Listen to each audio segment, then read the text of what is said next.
Kabanata 21. Napapaligiran ng mga babae. Para sa isang sandali, ang kapaligiran sa meeting room ay tense at awkwardly tahimik. Napahiya si Samantha Lin. Siya ay nasa kumpanya sa loob ng maraming taon at nakarating sa kanyang posisyon ng may labis na pagsisikap, kaya hindi niya sinasadyang umalis ng ganoon na lamang. Si Grant Stanton na tumayo para sa bagong dating na si Nicole ay isang sampal din para kay Samantha. Tahimik ang meeting room, at nagkatinginan ang lahat. Bahagyang kumunot ang noo ni Nicole. Ayaw niyang matarget sa sandaling maupo siya sa pwesto. Nang malapit na niyang maibsan ang tensyon sa silid, tumayo si Samantha na may pangamba na namumula ang mukha. President Stanton, pasensya na sa aking paglabag. Iginagalang ko ang desisyon ng kumpanya at gagana ako ng maayos kay Miss Nicole. Good. Nag-adjourn ang meeting. Hindi gaanong sinabi ni Grant Stanton. Ayaw niyang mag-aksaya ng isa pang minuto at lumabas ng meeting room sa kahanga-hangang paraan. Pagkatapos ay nagpakawala ng mahabang hininga si Samantha. Bagamat marami pang iba ang may opinyon tungkol sa pagdating ni Nicole, hindi sila nang ahas na tutulan ang awtoridad ni Grant Stanton. Hindi rin naabala si Nicole sa maliit na episode na ito dahil mapapatunayan niya ang kanyang mga kakayahan sa paglipas ng panahon. Pagdating ni Logan sa opisina ni Nicole, magalang siya. Miss Nicole, I'll be your assistant from today, so you can inform me if you have any orders. Alam ni Nicole na si Logan ang kanang kamay ni Grant, kaya't ang pagkakaroon nito sa tabi nito ay magiging kapaki-pakinabang. Salamat. May nabanggit ang presidente tungkol sa proyekto ng J&L dati, kaya pakikuha sa akin ang lahat ng impormasyon sa J&L Corporation. Tumanggo si Logan. Sure, ihahanda ko ito para sa iyo. Pagkaalis ni Logan, pumasok si Yvette at ibinaba ang phone niya sa strap ng phone case niya. Baby, katabi lang ng office ko, kaya magkatabi na tayo simula ngayon. Ngumiti si Nicole at nasa mabuting kalagayan. Ang kanyang relasyon kay Yvette ay bumalik sa kung ano ito bago siya pabigla-bigla sa kasal nila ni Eric Ferguson. Ang trabahong ito ay magiging mas mahirap sa simula, ngunit ito ay nagiging mas mahusay. Ngumisi si Yvette at nag-flip ng buhok. Hindi ako natatakot. Nga pala, may ipapakita ako sa'yo. Ngumiti siya at inabot kay Nicole ang phone niya. Nagtataka itong tiningnan ni Nicole at napatulala nang makita ang laman. Nagkaroon ng bagong wave ng mga komento online dahil ipinadala ni Yvette ang buong video ng insidente kagabi sa maraming influencer, na tumulong sa pagkalat ng mensahe. Sa pamamagitan ng video na ito, makikita ng lahat na unang sinubukan ng gangster na samantalahin ang lasing na si Yvette, ngunit tinuruan siya ni Nicole ng isang mahirap na leksyon at sa wakas ay inilabas niya si Yvette sa bar. Nagdulot ito ng maraming debate online. OMG! Ang cool niya. Hindi ko kailangan ng boyfriend kung may mabuting kaibigan akong katulad niya. Siya ay isang cool at magiting na binibini. Ngayon naiintindihan ko na kung bakit siya nakipaghiwalay at iniwan ang isang mayamang pamilya. Si Nicole ang aking diyosa. Siya ay dapat na isang tanyag na tao. Ang aking pangunahing tauhang babae. Pakibigay sa akin ang iyong numero. Nasa top trending topics na naman si Nicole. Walang magawa siyang tumingin kay Yvette. Sinadya mo bang pumunta kagabi para kunin ang surveillance footage? Mayabang na nagtaas baba si Yvette at sinabing, "No, it's nothing, just a matter of one phone call. I won't allow anyone to slander you under my watch." Tumawa si Nicole. "Whatever, it's not a big deal anyway. Kung gayon alam mo ba kung sino ang nasa likod ng lahat ng ito?" Umiling si Nicole ngunit may pumasok na pangalan sa kanyang isipan. Prangkahan na sinabi ni Yvette sa kanya, "It's Eric Ferguson's best friend, Keith Ludwig." Oo naman, hindi ito malayo sa hula ni Nicole's. Si Ingrid Ferguson man o si Keith Ludwig, pareho pa rin silang kamag-anak ni Eric Ferguson. Ngumuso si Nicole. Bahagyang naging malamig ang mukha niya. Wala siyang pakialam kung siya ay clueless tungkol dito, ngunit dahil alam niya ito, hindi siya maaaring hayaan siyang makalayo ng ganoon kadali. Tawagan mo si Dominic Young, gusto ko nang dumi kay Keith Ludwig. Ngayon ito ang Nicole Stanton na pamilyar sa akin. Dapat tayong maghiganti. Don't worry, meron na akong kailangan para ilagay siya sa pwesto niya. Matagal nang hinukay ni Yvette ang dumi kay Keith Ludwig. Ipinadala niya ang lahat kay Nicole, na siyang pumili at pumili ng isa sa mga larawan. Sa larawang iyon, Naka-swimming short si Keith sa isang party at nakayakap sa kaliwat kanan ang ilang babae. Noon pa lang siya ikinasal. Ipinost ni Nicole ang larawan na may caption. Kung may beef ka sa akin, dumiretso ka lang sa akin. Makakaganti ako ng hayagan at tiyak na hindi ako magpapakababa upang lumikha ng mga maling akala sa pamamagitan ng pagkuha ng mga paparazzi upang mag-edit ng mga clip. Mr. Ludwig, dapat mong bantayan ang iyong sarili. Kabanata 22. Sumuko. Ginamit ni Nicole ang kanyang bagong rehistradong social media account para i-post ito. Di nagtagal, maraming influencer ang nagsimulang magbahagi ng kanyang post at binago ang takbo. Nagsimulang panoorin ng lahat ang paglalahad ng drama. Bago ito, hindi alam ng marami ang bagong social media handle ni Nicole, pero dahil sa post na ito, tumaas ang kanyang followers. Ang ilang mga tao ay nagsimulang maghukay ng mga detalye ni Keith Ludwig. Ferguson Corporation. Napalingon si Keith sa opisina ni Eric Ferguson. Bro, pilit akong sirain ng dati mong asawa. Tumangala si Eric mula sa dokumentong binabasa niya at tinitigan siya ng mahina. Natagpuan ni Keith ang mga masasamang komento tungkol sa kanya online at ipinakita ito kay Eric. Galit niyang sinabi, sinusubukan niyang ipahiya ako sa publiko. Sobra lang ito. Tingnan mo, ito ang tunay niyang pagkatao. Ito ay hanggang sa hindi mabuti. Ngayon, ang asawa ko ay nagkakagulo at gustong makipaghiwalay. Kailangan mo akong tulungan, kuya. Kumunat ang noo ni Eric.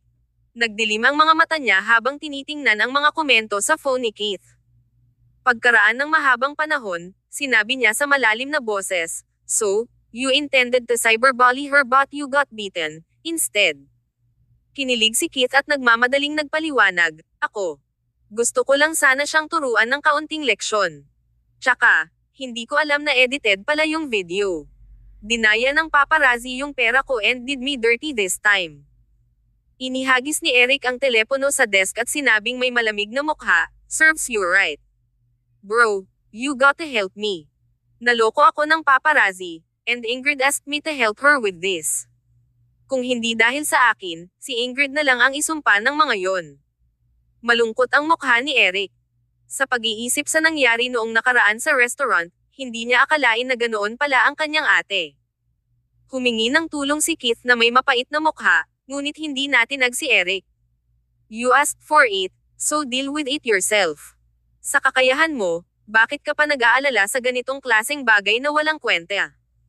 Madali lang sana, pero hinanap na iyon si Dominic Young mula sa Falcon Entertainment. Napakatuso ng lalaking iyon at hindi na sumasagot sa mga tawag ko. Ngayon, walang nang ahas na tumulong sa akin. Iniisip ng lahat na isa akong halimaw ngayon." Hindi naisip ni Keith ang ganitong pagbabalik kung saan si Nicole ang manggaguna at magpapahirap sa kanya ng napakalaking kawalan. Paano pa rinalik ang larawang iyon mula sa pribadong partido? Ang kanyang asawa ay naging masunurin at maganda ang ugali sa lahat ng ito, ngunit dahil sa pangyayaring ito, iminungkahi niya ang isang diborsyo. Wala talagang pakialam si Keith sa hiwalayan. Ang mas matinding isyo ay gusto siyang bugbugin ng kanyang lolo at sipin palabas ng bahay. Wala siyang ideya, kaya tumakbo siya kay Eric para humingi ng tulong. Itinaas ni Eric ang kanyang mga mata at saglit na tumingin sa kanya. "Ang payo ko ay puntahan mo kung sino man ang naprovoke mo." Nicole. Hindi sinasadyang tinanggihan ni Keith ang ideyang ito. "Bakit ako yuyuko sa isang kasuklam-suklam na babae?" Ayaw pang magsalita ni Eric. Nang pumasok ang kanyang sekretarya upang imbitahan siya para sa isang pulong, tumayo si Eric at lumabas. Napasandal si Keith sa pader kasama si Eric at umalis sa pagkabigo. Hindi siya nang ahas na mag-online para basahin ang mga maaanghang na komento at pumutok ang kanyang telepono sa patuloy na pag-stream ng mga tawag mula sa kanyang pamilya. "It's none of your business kung gaano karaming babae ang niyayakap ko." Umupo si Keith sa kotse at sa sobrang galit ay sisibog na siya. Dapat niyang lutisin ang problemang ito sa lalong madaling panahon, ngunit ang paghingi ng tawad kay Nicole ay mas masahol pa kaysa mabugbog. Gayunpaman, wala siyang pagpipilian sa bagay na iyon. Kung hindi siya nakipagkompromiso, hindi siya pag-aari ng kanyang pamilya. Pagkatapos ng ilang pag-iisip, hiniling ni Keith sa kanyang assistant na mag-post ng isang pahayag sa kanyang social media account na mayroong 800,000 followers. Hindi ko alam na ang video clip ay na-edit bago ito i-post. Humihingi ako ng paumanhin para sa anumang pagkabalisa at abalang naidulot ni Miss Nicole. Natalo si Keith sa round na ito. Dahil naglakas loob si Nicole na tawagin siya ng tahasan, tiyak na may hawak siyang ebidensya na siya ang nasa likod nito, kaya hindi siya makikinabang sa pakikipag-away sa kanya. Dahil wala si Keith sa entertainment industry at hindi umaasa sa pagkakaroon ng followers para mabuhay, wala siyang pakialam sa pagkawala ng ilang followers. Kaya lang nawala ang dignidad niya sa harap ng mga kaibigan niya sa paghingi ng tawad kay Nicole. Stanton Corporation. Nakangiti si Yvette habang naglalakad papasok sa opisina ni Nicole at winawagayway ang kanyang telepono. Itong si Mr. Ludwig ay hindi man lang nakatagal ng 2 oras bago siya sumuko. Akala ko mas lalaban pa siya, but I guess he's just useless. Kabanata 23. Call me Vice President Nicole. Nilabas ni Nicole ang phone niya at tiningnan ang mga trending topics, saka ngumisi at isinantabi iyon nang hindi nag-iisip. Pamilyar siya sa background ng pamilya Ludwig at alam niyang pinilit siya ng mga magulang ni Keith. Kung hindi, alam ang kanyang pagkatao, hinding-hindi niya kusang loob na aminin ang kanyang kasalanan. Siguradong kinasusuklaman ni Keith ang kanyang lakas ng loob sa sandaling ito. May kumatok sa pinto. Pinapasok ni Samantha Lint ang sarili at ngumiti. Miss Nicole, convenient ba akong pumasok at makipag-usap? Tumanggaw si Nicole. Please, pumasok ka.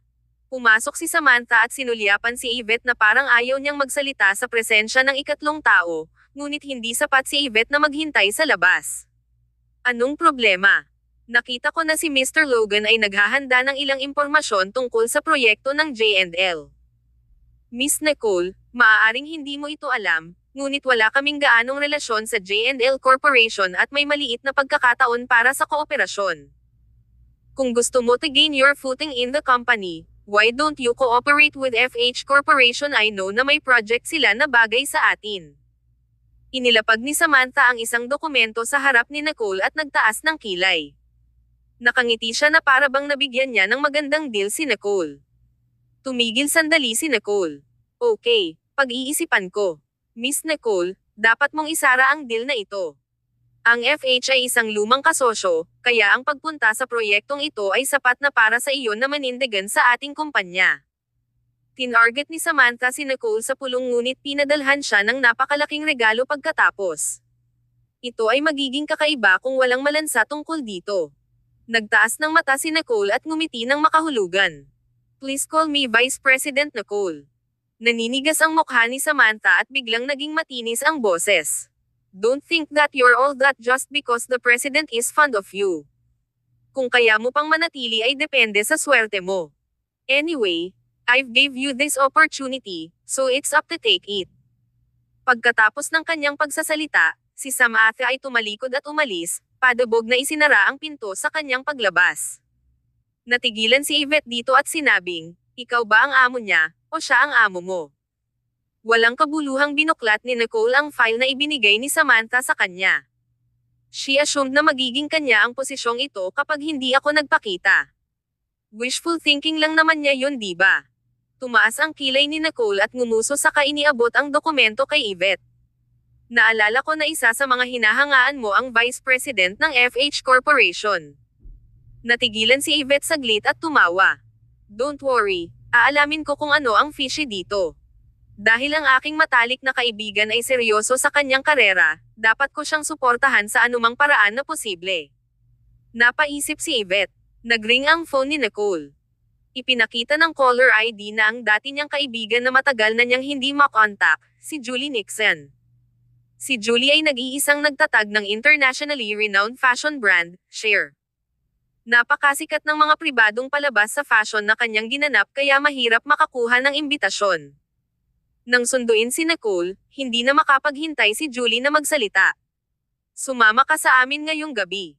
Nag-organize kami ng kaunting get-together sa Tattle Bar para ipagdiwang ang iyong pagbabalik, kaya dapat kang pumunta. Tumawa si Nicole. Namiss niya ng husto ang kanyang mga kaibigan. Sige, magpapakita talaga ako. Pagkatapos niyang ibaba ang tawag, Idinagdag ni Yvette si Nicole sa isang chat group na binubuo ng 5 tao, na kinabibilangan ng 3 babae at magkakapatid na Carter. Julie Nixon, nakabalik na si Nicole sa grupo natin. Binabati kita, baby. Ian Carter, nakainom na ako ng isang buong gabi para ipagdiwang ang hiwalayan ni Nicole. Oras na. Hugh Carter, congrats sa iyong diborsyo, Nikki. Tawa ng tawa si Nicole. Are they gloating over my failed marriage? Walang magawang sinabi ni Yvette, hindi. Hindi mo alam kung gaano kami kasaya para sa iyo. Nang marinig namin na naghihirap ka, sinumpa ng lahat sa grupong ito si Eric Ferguson, ngunit natakot kami na baka malungkot ka kapag ikaw ay. Tingnan mo, kaya hindi ka namin idinagdag sa chat ng grupo hanggang ngayon, sa wakas tapos ka na sa kanya. Naisip ni Nicole, sigh. Kasalanan ko. Kailangan kong magpasalamat sa kanila dahil hindi nila ako iniwan pagkatapos ng lahat ng iyon. Nanlumo si Keith Ludwig at kinaladkad si Eric para uminom ng gabing iyon. Nang makarating sila sa Tattle Bar at bumaba ng sasakyan, kinusot ni Keith ang kanyang mga mata sa hindi makapaniwala at sinabing, ano naman ito? Bakit nasasagasaan ko ang babaeng ito kahit saan ako pumunta? Kabanata 24. Aking Reyna. Sinundan ni Eric Ferguson ang tingin ni Keith at agad na natigilan nang makita si Nicole. Si Nicole ay nakasuot ng mahabang silver gray na damit na kumikinang sa laylayan at nakakorset sa balingkinitang baywang. Napakatangkad at maganda nitong tingnan. Ang kanyang mahabang kulot na buhok ay nakatabing sa kanyang likuran at ang kanyang ugali ay hindi kapani-pani walang kapansin-pansin. Napabuntong hininga si Keith Ludwig. Anong klaseng maliit na mundo ito? Bakit ako nakabangga ng taong kinaiinisan ko kung gusto ko lang uminom? Natural na napansin ng grupo ni Yvette sina Eric at Keith. Bagaman ayaw nilang makita ang mukha ni na Eric at Keith, walang dahilan para hindi pansinin ang dalawang lalaki ngayong nakasagasa na sila. Mr. Ludwig, tapos ka na bang linisin ang magulo mong love life? How are you still in the mood to come out for a drink? Masyadong maliit pa yata ang impact ng litratong iyon ha. Napangisi si Yvette. Si Keith ay ayaw magpakita ng anumang kahinaan at pinandilatan ang salarin na si Nicole sa likuran. He sneered and said, Nicole, minaliit kita. Hindi ko ine-expect na ibang tao ka pala. Sa palagay ko kahit sino ay magbabago kung mayroon silang isang malakas na taga-suporta. Siyempre, 3 taon na siyang isang wreck na umaasa sa kanyang walang kwentang ex-husband, kaya ngayong hiwalay na siya, nandito kami para suportahan siya. Mr. Ludwig, hindi ka ba tumakbo sa kaibigan mo sa tuwing may problema ka? Tumanggaw si Julie Nixon at nagalit nang makita si Eric Ferguson. Hinailan niya si Yvette at sinabing, let's not waste our breath with them. Go on inside. Si Nicole ay mukhang walang pakialam habang sinusundan ang kanyang mga kaibigan sa bar. Hindi man lang niya sinulyapan si Keith o Eric at lumagpas sa kanila na para bang mga estranghero lang. Isang malahalimaw na gwapong lalaki ang naglakad sa likod ni Nicole at hawak ang kanyang pitaka. Nang madaanan ng lalaki si Eric ay pinandilatan siya nito at ngumisi bago sumunod kay Nicole. Galit at balisa si Keith. Anong karapatan ni Nicole para tretuhin ako ng ganito? Hindi ko namalayan kanina, pero ang dating asawa mo, may kaya pala. Buong araw niya akong ginulo online ngayon at nagkunwaring hindi tayo nakikita. Bahagyang lumungkot ang mukha ni Eric. Enough. Gusto mo bang gumawa ng mas malaking kaguluhan? Umuwi ka na at doon ka na. Huminga ng malalim si Keith. I'm not going home. Bakit ako ang aalis? I wanna see what else they're capable of. Nag-aatubili si Eric na pumasok, ngunit ang kanyang mga paa ay may sariling isip at sinundan si Keith sa bar. Nakilala niya ang pitaka na hawak ng malahalimaw na gwapong lalaki. Kinuha rin ni Grant Stanton ang pitaka para sa kanya sa piging noong nakaraang pagkakataon.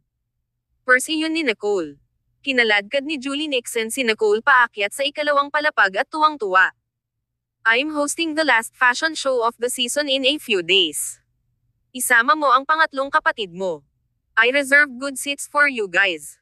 Si Hugh Carter, na nasa likod nila, ay nagprotesta sa hindi kasiyahan.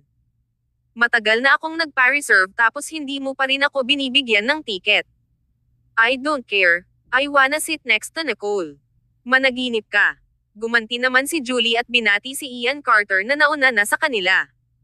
Natawa si Nicole at hindi napigil ang masabugan ang bula ni Hugh. Pakakawalan ka ba ng tatay mo kapag nakita niyang hindi mo ginagawa ang trabaho mo? Huminto si Hugh Carter sa kanyang mga yapak at marahas na niyakap ang braso ni Nicole. Sa tabi mo, hindi siya magiging malupit sa akin. Sup. Kumaway si Ian Carter nang makita si Nicole. Ngumiti siya ng malapad at lumapit sa kanya para yakapin siya. Maligayang pagbabalik, aking reyna. Magkamukha ang magkapatid na Carter na sina Ian at Hugh.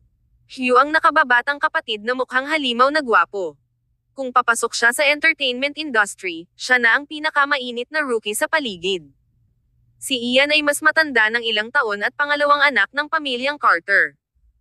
Mukha siyang mas mature at gwapo kaya hinahabol siya ng grupo ng mga binibini, pero lagi niyang niloloko ang mga ito at hindi nagseryoso. Tumawa si Nicole at umupo sa gilid. Sila ay naglalaro ng poker dice game bago ang kanilang pagdating, at ang mga manlalaro ay naghihintay pa rin na kumilos si Ian. Kinawayan nila ang kamay at sinabing, labas na ako. Nga pala, Nikki, I heard your favorite band, The Lunatics. Enjoy. Lahat ng nasa mesa ay hindi nasisiyahan. Ano? Lan, hindi ka naglalaro. On a roll lang tayo.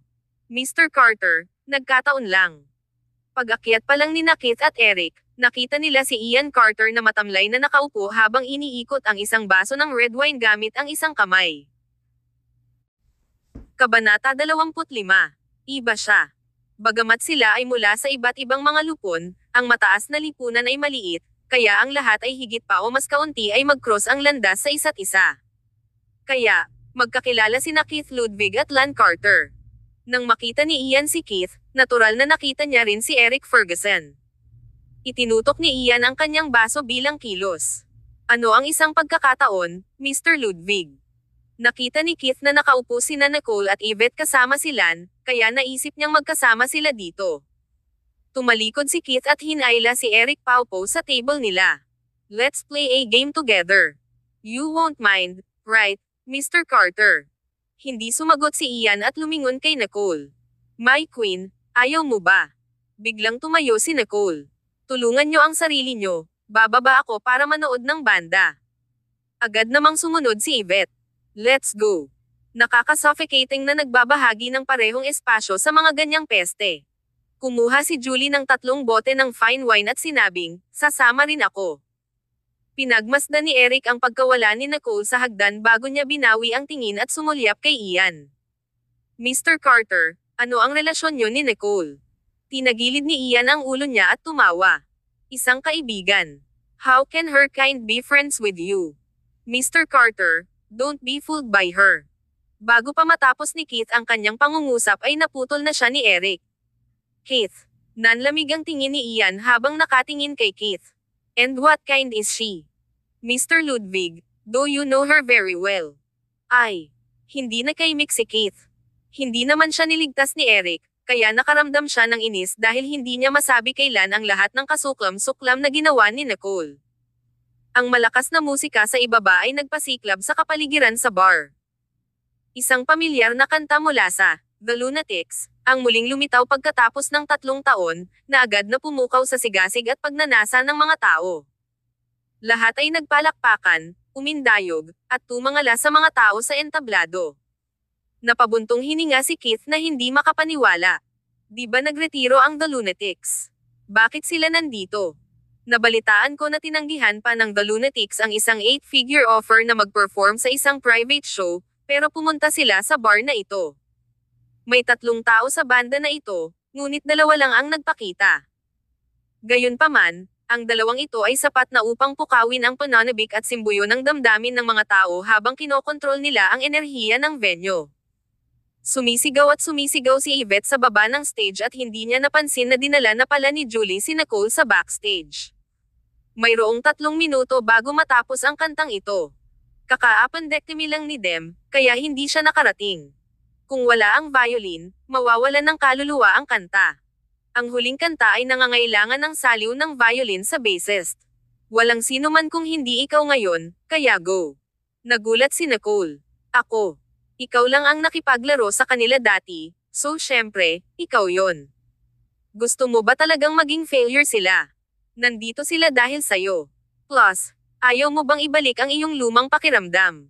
Nakakabingi ang musika.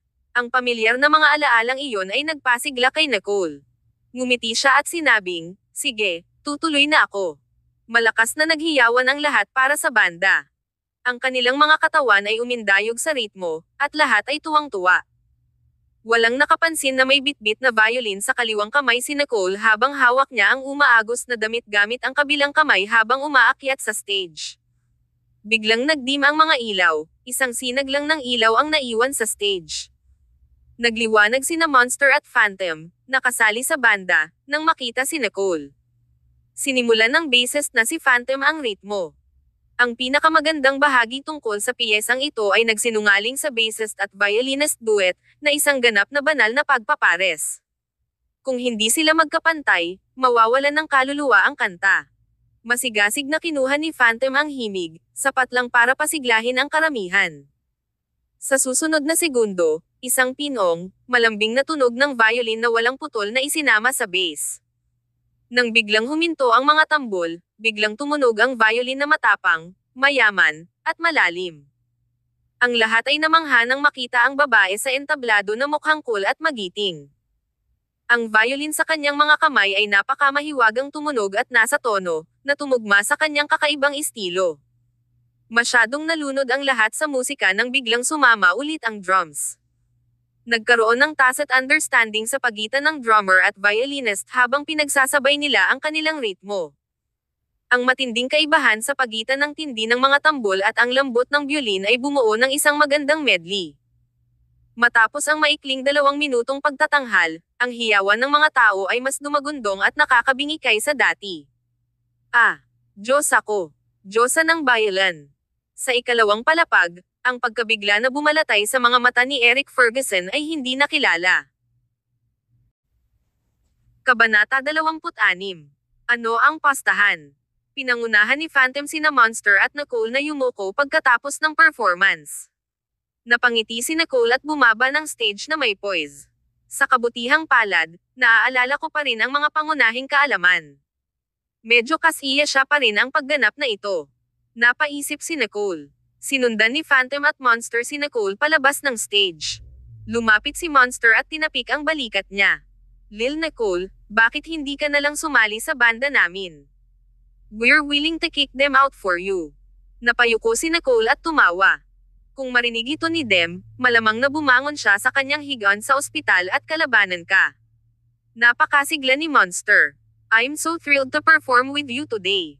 You're the composer of this song anyway, so except for them, ikaw lang ang makakapag-perform ng walang kamali-mali sa amin. Lil Nicole, parang ikaw lang ang 3 taon na ang nakakaraan. May bahid ng pait sa kanyang puso si Nicole. Tila napalampas niya ang napakaraming excitement sa buhay nitong 3 taon. Sa kabutihang palad, hindi pa rin huli ang lahat para makabalik sa landas. Tumangging sumuko si Monster at patuloy na hinikayat si Nicole na sumali sa kanilang banda. Lil Nicole, kung sasali ka sa amin, tiyak na masisindek namin ang mundo ng musika.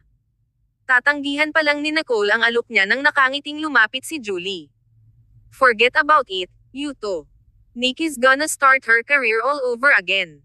Sa sandaling hinayla ni Julie si Nicole palabas sa backstage, binigyan siya ni Yvette ng isang yakap na oso.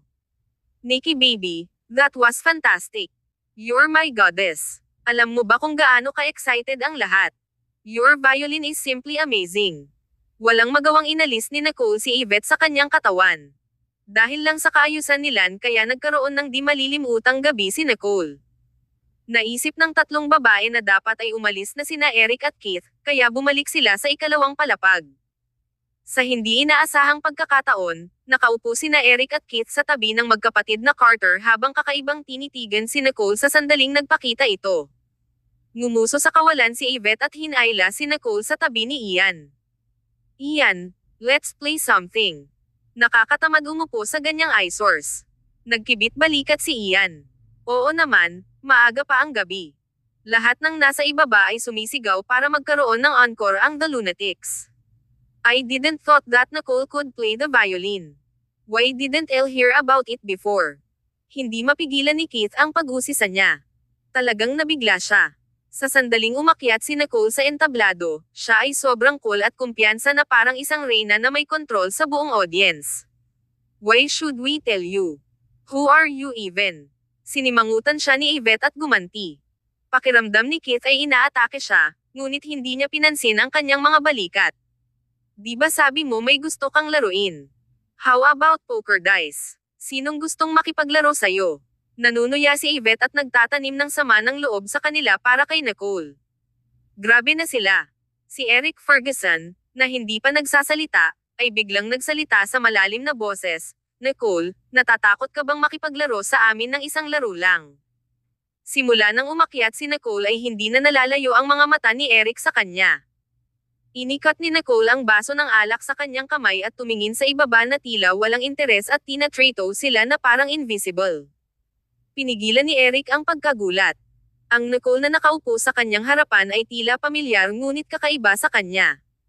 Sa sandaling iyon, ang mga emosyong umuusad sa kanyang puso ay hindi maihahambing na komplikado. Nang pangalanan si Nicole, walang pag-aalinlangan niyang itinaas ang kanyang ulo at sinulyapan si Eric na may malabong ngiti sa kanyang mukha. Ano ang dapat kong katakutin? Bagaman naramdaman ni Nicole na hindi inaasahan ang mga sinabi ni Eric, hindi siya natatakot sa kanya. Para silang mga estranghero ngayon, kaya hindi malaking bagay ang paglalaro ng sugal. Hindi nasisiyahang tumutol si Yvette. Nikki, why do you wanna play with him? He's obvious just trying to provoke you. Hinayla ni Julie si Yvette sa tabi at tinignan ang dating mag-asawa. Huwag kang mag-alala, alam ni Nikki ang ginagawa niya. Si Eric Ferguson ay lumaki bilang isang miyembro ng Maharlika, kaya ang pakikilahok sa mga sosyal na kaganapan ay tulad ng pangalawang kalikasan sa kanya. Poker dice ang pinakamadaling laro at siguradong panalo para kay Eric. Hindi maitago ni Keith na nakaupo sa gilid ang nakakalokong ngiti. Inihanda ng waiter ang mesa na may dalawang manlalaro laban sa isa't isa. Hindi kumibo si Nicole. Sa halip, tumingin siya sa ibaba at sinabing, ano ang taya? Kabanata 27. Sore loser. Gaano ito kawalang saysay kung walang taya? Malalim ang mga mata ni Eric habang nakatitig sa kanyang walang pakialam na side profile. Ano ang iyong mga iniisip? Bago pa makapagsalita si Nicole ay ngumisi muna si Keith at nagsalita.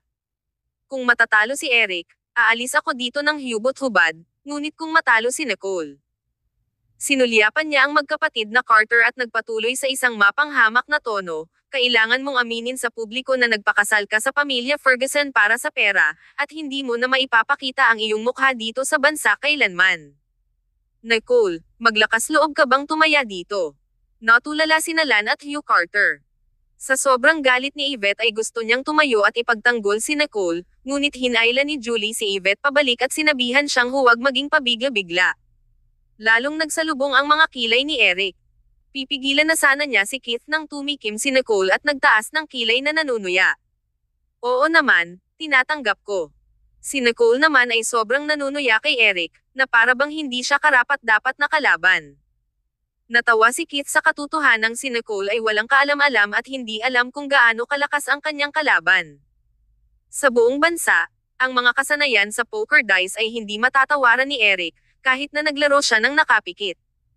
Noon, nanalo si Eric sa kanyang unang malaking cash windfall sa Vegas, hindi banggitin, ang mga mababang loob na tao sa harap nila ay pawang mga walang kabuluhang karakter kumpara kay Eric. Sa wakas makakapaghiganti na ako ngayon. Napaisip si Keith. Inilahad ni Eric ang kanyang kamay. Ladies muna. Kinuha ni Nicole ang dice shaker sa mesa at pinagpag, saka casual na ipinatong ang likod ng kamay dito habang nakatingin kay Eric. Your turn. Nagtatanong na tumingin si Eric kay Nicole at nakasimangot. Halatang hindi sineseryoso ni Nicole ang larong ito. Wala ba talaga siyang pakialam kung manalo siya o matalo sa taya na ito? Sabik na nanonood si Keith na para bang nanalo na sila sa laro.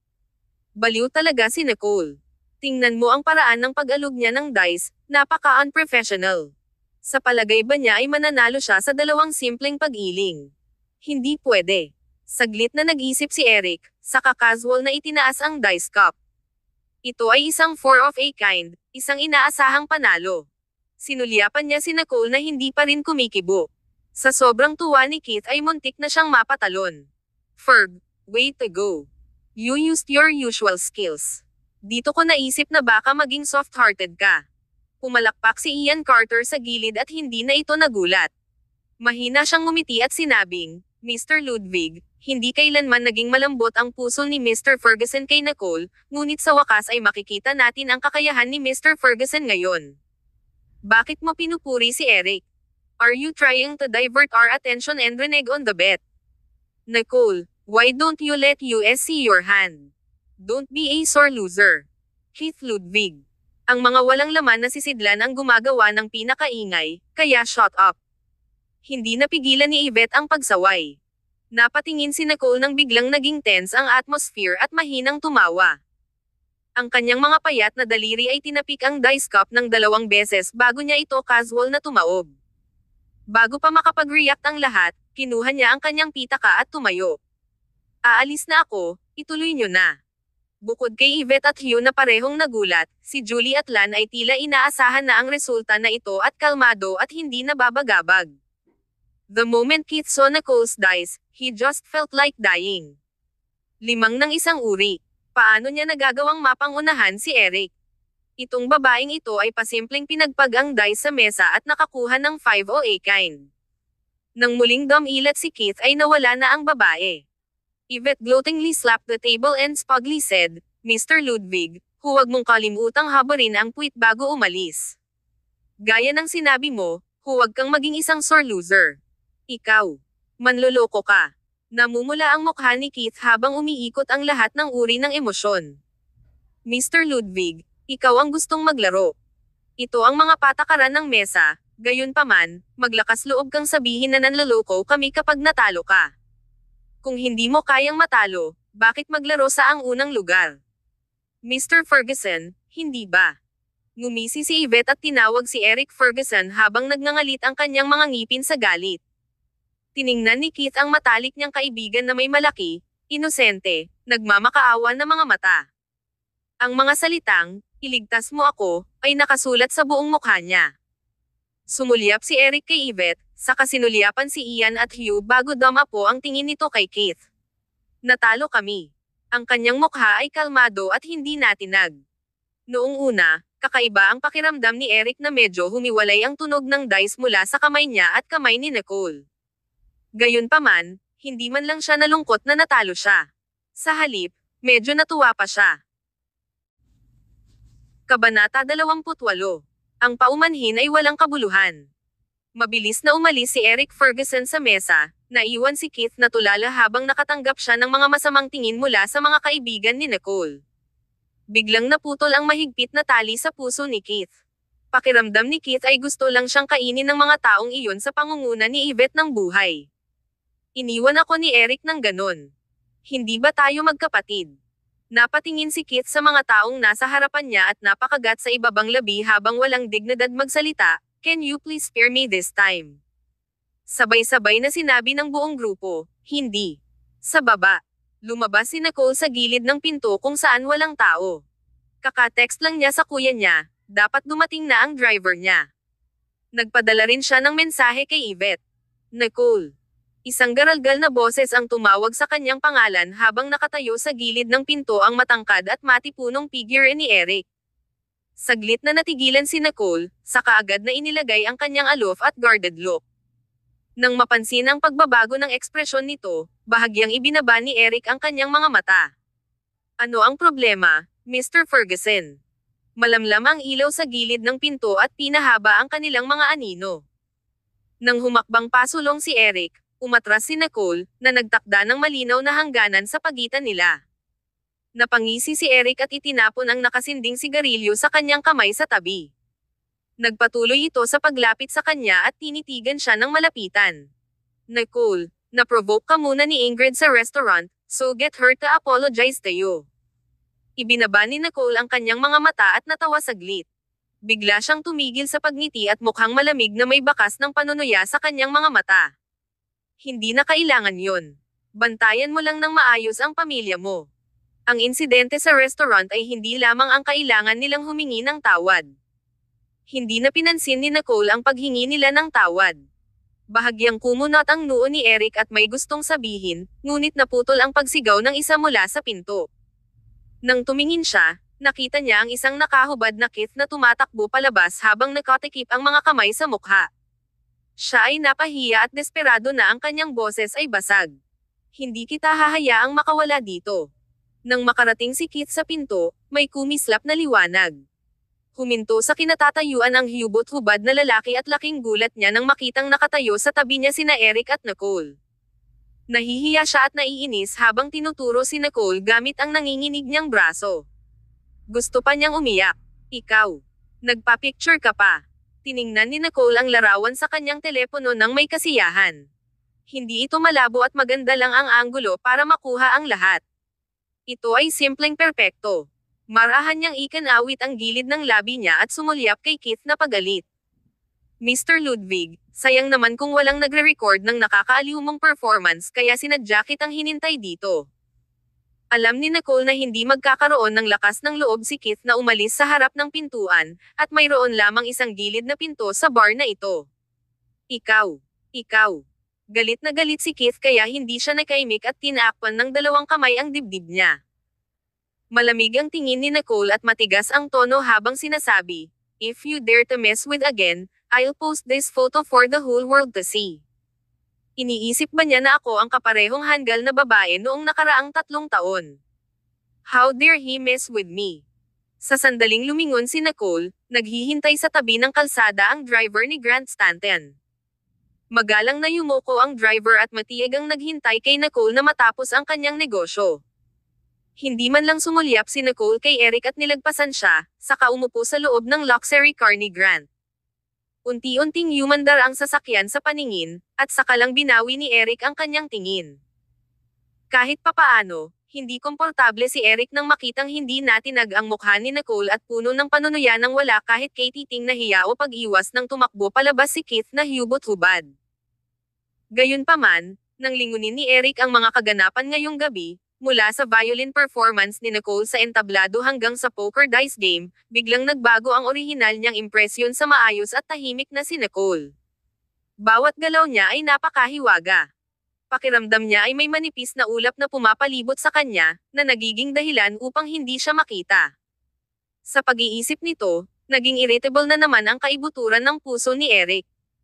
Nang makitang nakatayo doon si Keith na nakatingin sa umalis na sasakyan ni Nicole, hindi napigilan ni Eric na sumimangot. Inihagis niya sa ulo ni Keith ang jacket na nasa kamay niya at sinabing, "Let's go." Hindi ka ba nahihiya? Kabanata 29. Ganap na kahihiyan. Nag-react si Keith na may halong kaba at dali-daling kinuha ang jacket ni Eric para matakpan ang mukha niya habang nagmamadaling pumunta sa sasakyan. Get in. Sinira ako ng dati mong asawa ngayon. Pagsakay ni na Eric at Keith sa sasakyan ay mabilis na nagbihis si Keith habang nagrereklamo. Napaka-femme fatale ng ex-wife mo. She's so ruthless and heartless. I can't beat her. Nanlamig ang mukha ni Eric nang marinig ang mga ungol niyang salita. Naglabas siya ng sigarilyo gamit ang mga daliri niya at sinindihan. Dahil sa usok na nagmumula sa sigarilyo, ang kanyang mga mata ay tila malabo at hindi moari. Sinundan ni Yvette at Julie si Ian palabas ng bar. Napakunot-noo sila nang makitang pumasok ang dalawang lalaki sa sasakyan. Naglakad ng ilang hakbang si Ian papunta sa sasakyan. Sa labas ng bintana ng sasakyan, ang mga sulok ng kanyang mga labi ay sumabit sa isang hindi mapigil at mapaglarong ngiti. Mr. Ludwig, it was just a bet, so don't take it to heart. We're still friends, right? Nanginginig ang katawan ni Keith sa galit. Simpleng sabihin, hindi ikaw ang naghubad. Natatakot ako na ang aking pangalan ay magiging katatawanan ng lungsod mula ngayon. Nakakahiya. Lubos na kahihiyan. Pero, dinala ko ito sa sarili ko. Kahit na nararamdaman kong mali, hindi ako makapagreklamo. Kanina habang nakadamit pa si Keith sa taas, walang pakialam si Ian kay Keith. Ayaw mong maghubad. Kung nawala si Nicole, hahayaan mo na ba siya? Ang sagot, syempre, ay isang matatag na hindi.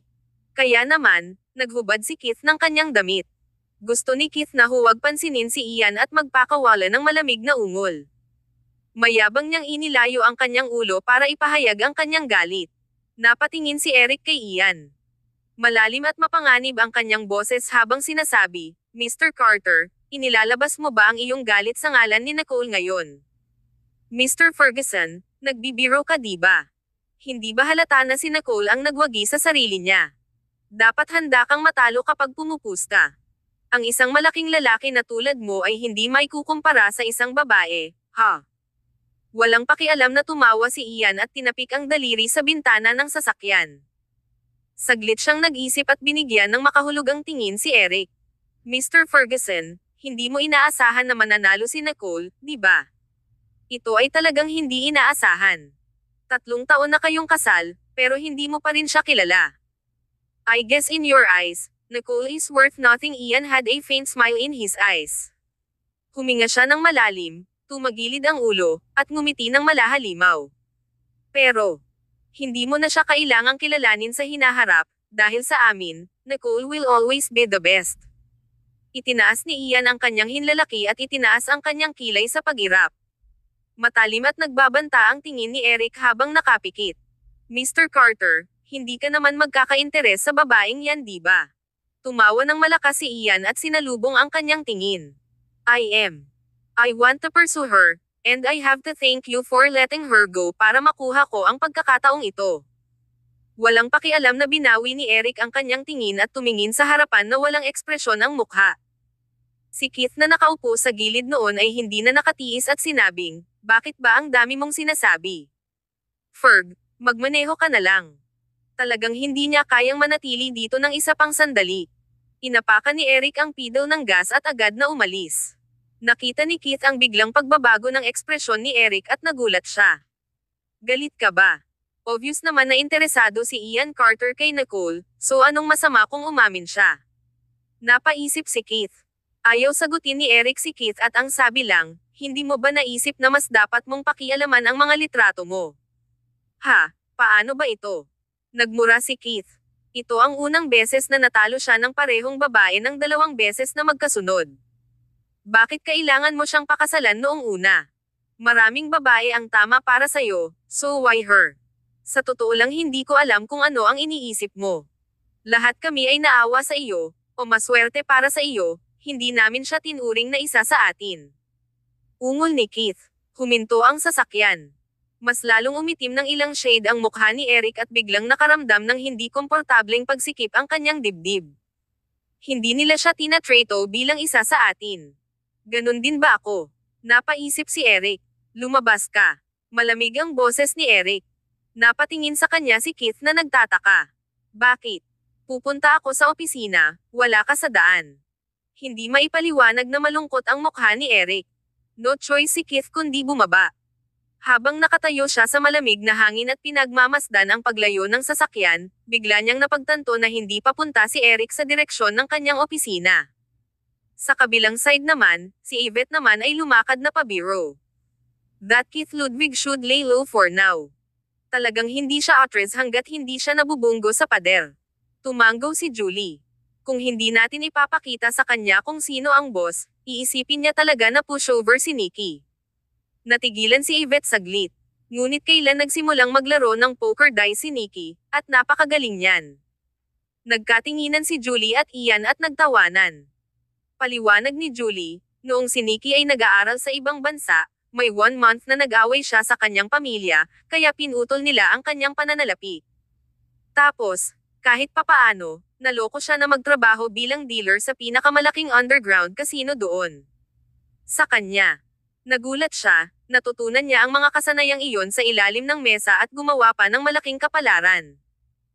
Pagkatapos malaman ni Uncle Floyd, natakot siya kaya agad siyang nagmakaawa sa kanya na umalis sa lugar na iyon at binayaran siya ng isang itim na card na walang limitasyon sa kredito. Nanlaki ang mga mata ni Yvette sa gulat. Nagsisi siya na hindi siya nag-aral sa parehong unibersidad si Nicole. Kabanata 30. Magtakda ng bitag. Madaling araw. Binuksan ni Nicole ang kanyang mga mata sa mainit na liwanag ng umaga. Napakaaliwalas at malambing na pakiramdam nito na pinulupot niya ang kanyang mga labi sa isang matamis na ngiti. Sakto namang may kumatok sa pinto. Tanong ng isang maid sa malambing na boses, "Miss, gising ka na ba?" Nang marinig ito, Sumagot si Nicole sa isang tamad na boses, "Manam. Come in." Kagabi, dinala siya ng driver ni Grant sa mansion ng Stanton. Dalawang kasambahay ang nagtulak sa isang malaking rack ng damit at magalang na nagsalita, "Miss, ito ang mga damit na inihanda para sa iyo. Hinihintay ka ni Master at ng matandang iyong Master sa dining hall." Bahagyang nagulat si Nicole. Sobrang extra si Dad. "I bet he wanted to buy out all my favorite brands so that I'm the isa lang ang pwedeng magsuot nito." Mayroong ilang mga piraso ng parehong estilo sa iba't ibang kulay. Bagamat walang logo, masasabi ni Nicole mula sa pamilyar na pagkakagawa at tela na ang mga ito ay mula sa pribadong koleksyon ni Prada. Ang ilan sa mga ito ay ang pinakabagong limitadong edisyon ng season na ito, kaya napakahalaga ng mga ito. Tiyak na kailangan niyang umangkop muli sa ganitong uri ng marangyang pamumuhay. "Sige, pwede na kayong umalis." Bumangon si Nicole sa kama para magpahangin, pagkatapos ay random na pumili ng isang maliit na itim na damit na chic at masarap at ipinares ito sa isang puting blazer bago siya lumabas ng kanyang silid. Sa loob ng dining hall, nakaupo sa hapagkainan sina Floyd at Grant Stanton at kumakain ng almusal ng walang kahirap-hirap. Nang makita ni Floyd ang kanyang anak, ngumiti ito ng may nakapikit na mga mata. "Sa wakas gising na ang baby ko." Lumingon si Grant kay Nicole at ngumiti sa mga mata. "Nabalitaan ko na tumakbo palabas ng tattle bar si Keith Ludwig na hubot-hubad kagabi. Kahit na tinakpan niya ang kanyang mukha ay nakilala pa rin siya. Kinaladkad siya ni Old Master Ludwig pauwi't pinarusahan siya kaninang umaga. Abala ngayon ang mga Ludwig sa pagharap sa mga iskandalo online at ang kanilang stock ay halos bumagsak sa limitasyon nito. Walang magawa si Nicole na nagkibit balikat at naglakad para maupo. Siya ang unang nag-provoke sa akin. Serves him right. Ano ba ang mga Ludwig kumpara sa baby ko? Do whatever you want, princess." Natuwa si Floyd Stanton kay Nicole at binigyan siya ng isang mangkok ng oatmeal. Pagkatapos kumain ng ilang nagmamadaling kagat ng almusal, dinala ni Nicole ang kotse ni Grant sa opisina. Pagdating ni Nicole sa kanyang opisina, si Logan ay nakatayo sa pintuan at naghihintay sa kanya. "Vice President, pumunta dito si Samantha Lint ng madaling araw. Hinihintay ka niya ngayon sa opisina mo." Tumanggaw si Nicole. "May balita ba galing kay J&L? Nakipag-ugnayan na ako sa presidente ng J&L Corporation, si Gerard Lickman. Iminungkahi niyang makipag-usap ng personal over dinner. Sige, mag-set up ka ng appointment." "Oo, Vice Presidente."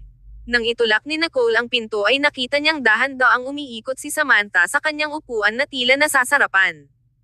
For a moment, medyo awkward ang atmosphere sa office. Nagbago ang ekspresyon ni Samantha nang makita si Nicole. Nagmamadali siyang tumayo at tinignan si Logan ng masama. "Bakit hindi mo sinabi sa akin na nandito si Vice President?" Ngumiti ng nakakaloko si Nicole at naglakad. "Miss Lint, since you like this chair so much, it's yours. Logan, send it to Miss Lint's office later." "Opo, ma'am." "Vice President Nicole, wala akong ibang ibig sabihin. Hindi na kailangang ibigay sa akin itong upuan." Umupo si Nicole sa isang dulo ng sofa. Nanlamig ang mga mata niya. "Ako ay isang germaphobe, kaya hindi ako uupo sa isang upuan na inuupuan ng iba." Tinanggihan si Samantha, kaya tinitigan niya ng masama si Nicole. Lihim niyang sinumpa si Nicole sa kanyang puso at naisip, nakatulog siya sa ganitong posisyon, kaya ano ang ipinagmamalaki niya. "Miss Lint, bakit ka pumasok dito?" Napatingin si Nicole sa kanya. Lumapit si Samantha na may dalang dokumento at inihagis sa harap ni Nicole. "Narito, huwag mong sabihing hindi kita pinaalalahanan. Maraming tao ang tumitingin sa proyektong ito mula sa FH Corporation. Ang kanilang chairman ay nagmungkahi ng hapunan ngayong gabi upang pag-usapan ang pakikipagtulungang ito. Vice Presidente Nicole, dapat mong hawakan ang pagkakataong ito." Binaliktad ni Nicole ang 2 pahina ng dokumento at isinara ang file ng hindi man lang sumulyap. Hindi siya naniniwala na magiging napakabait ni Samantha para ibahagi sa kanya ang isang malaking slice ng cake. Gayunpaman, dahil napaka-proactive ni Samantha, nadama ni Nicole na sayang kung hindi siya makikipaglaro sa kanya. Ngumiti siya, "Miss Lint, will you be present this evening?" "Of course, ipapakilala ko kayong dalawa." "Great, and I'll be there on time." Inabot ni Nicole ang dokumento kay Logan. Itaas ito ng 30%. Kinuha ito ni Logan ng walang pag-aalinlangan. Okay, gagawa ako. Sa sandaling ito, pumasok si Yvette, hawak ang isang malaking bouquet na hamarang sa kanyang paningin. Nikki, dali. Pagod na ako. Medyo nagulat si Nicole. Ano ito? Syempre may humahabol sa'yo. Kaya pinadalhan kanya ng bulaklak. Tumaas ang kilay ni Yvette at nagmumungkahi ng umiti. Kabanata 31. Pribadong kasunduan. Si Nicole parang sumasakit ang ulo. Yvette, sinong magaling para padalhan ako ng bulaklak? Of course, it's Ian Carter. He instructed me to deliver it to you by hand. Ian. Ang young master na iyon ay talagang may kakayahang gumawa ng mga bagay-bagay. Tumawa si Yvette. Pinadala ni Old Master Carter si Hugh para mag-aral sa ibang bansa. Balita ko kapag bumagsak siya sa pagkakataong ito'y babaliin ng lolo niya ang mga paa niya. Oh, sayang nga lang at hindi namin siya pinaalis. Hintayin na lang yata namin siyang bumalik at ipaghanda siya ng magandang welcome back party. Walang magawa si Nicole at inutusan ang kanyang katulong na kunin ang mga bulaklak sa kanyang opisina. Mas komportable siya nang wala ang malakas na amoy ng mga bulaklak sa hangin. Tumanggo si Yvette. Oo, eksakto ang aking mga iniisip. Siya nga pala, tumingin na ako sa FH Corporation tulad ng tinanong mo sa akin noong nakaraan. Napatingin si Nicole sa kanya. Natawa si Yvette at sinabing, matagal nang naging shell company ang FH Corporation. Paulit-ulit silang nanghihingi ng pautang kung saan-saan at may utang sa bangko na hindi man lang mabayaran. Malapit ng i-auction ang kumpanya nila at basta have a bunch projects left whom get involved with them siguradong malalagay sa gulo ang Samantha Lint na iyon, ha? Ito ang inaasahan ni Nicole. Tinaas niya ang isang kilay at naisip, kaya sinusubukan niyang maghukay ng hukay para tumalon ako sa aking sarili. Magiging mas kawili-wili ang hapunan ngayong gabi. Salamat. Napakamot sa ulo si Yvette. Wala lang, pero hindi na ako makakatrabaho sa'yo. Babalik na ang mama ko from Hong Kong. Kakabili lang niya ng bagong cosmetic company at nangako na makakasali ako sa research and development nila. Nikki, you know that this lagi kong pangarap.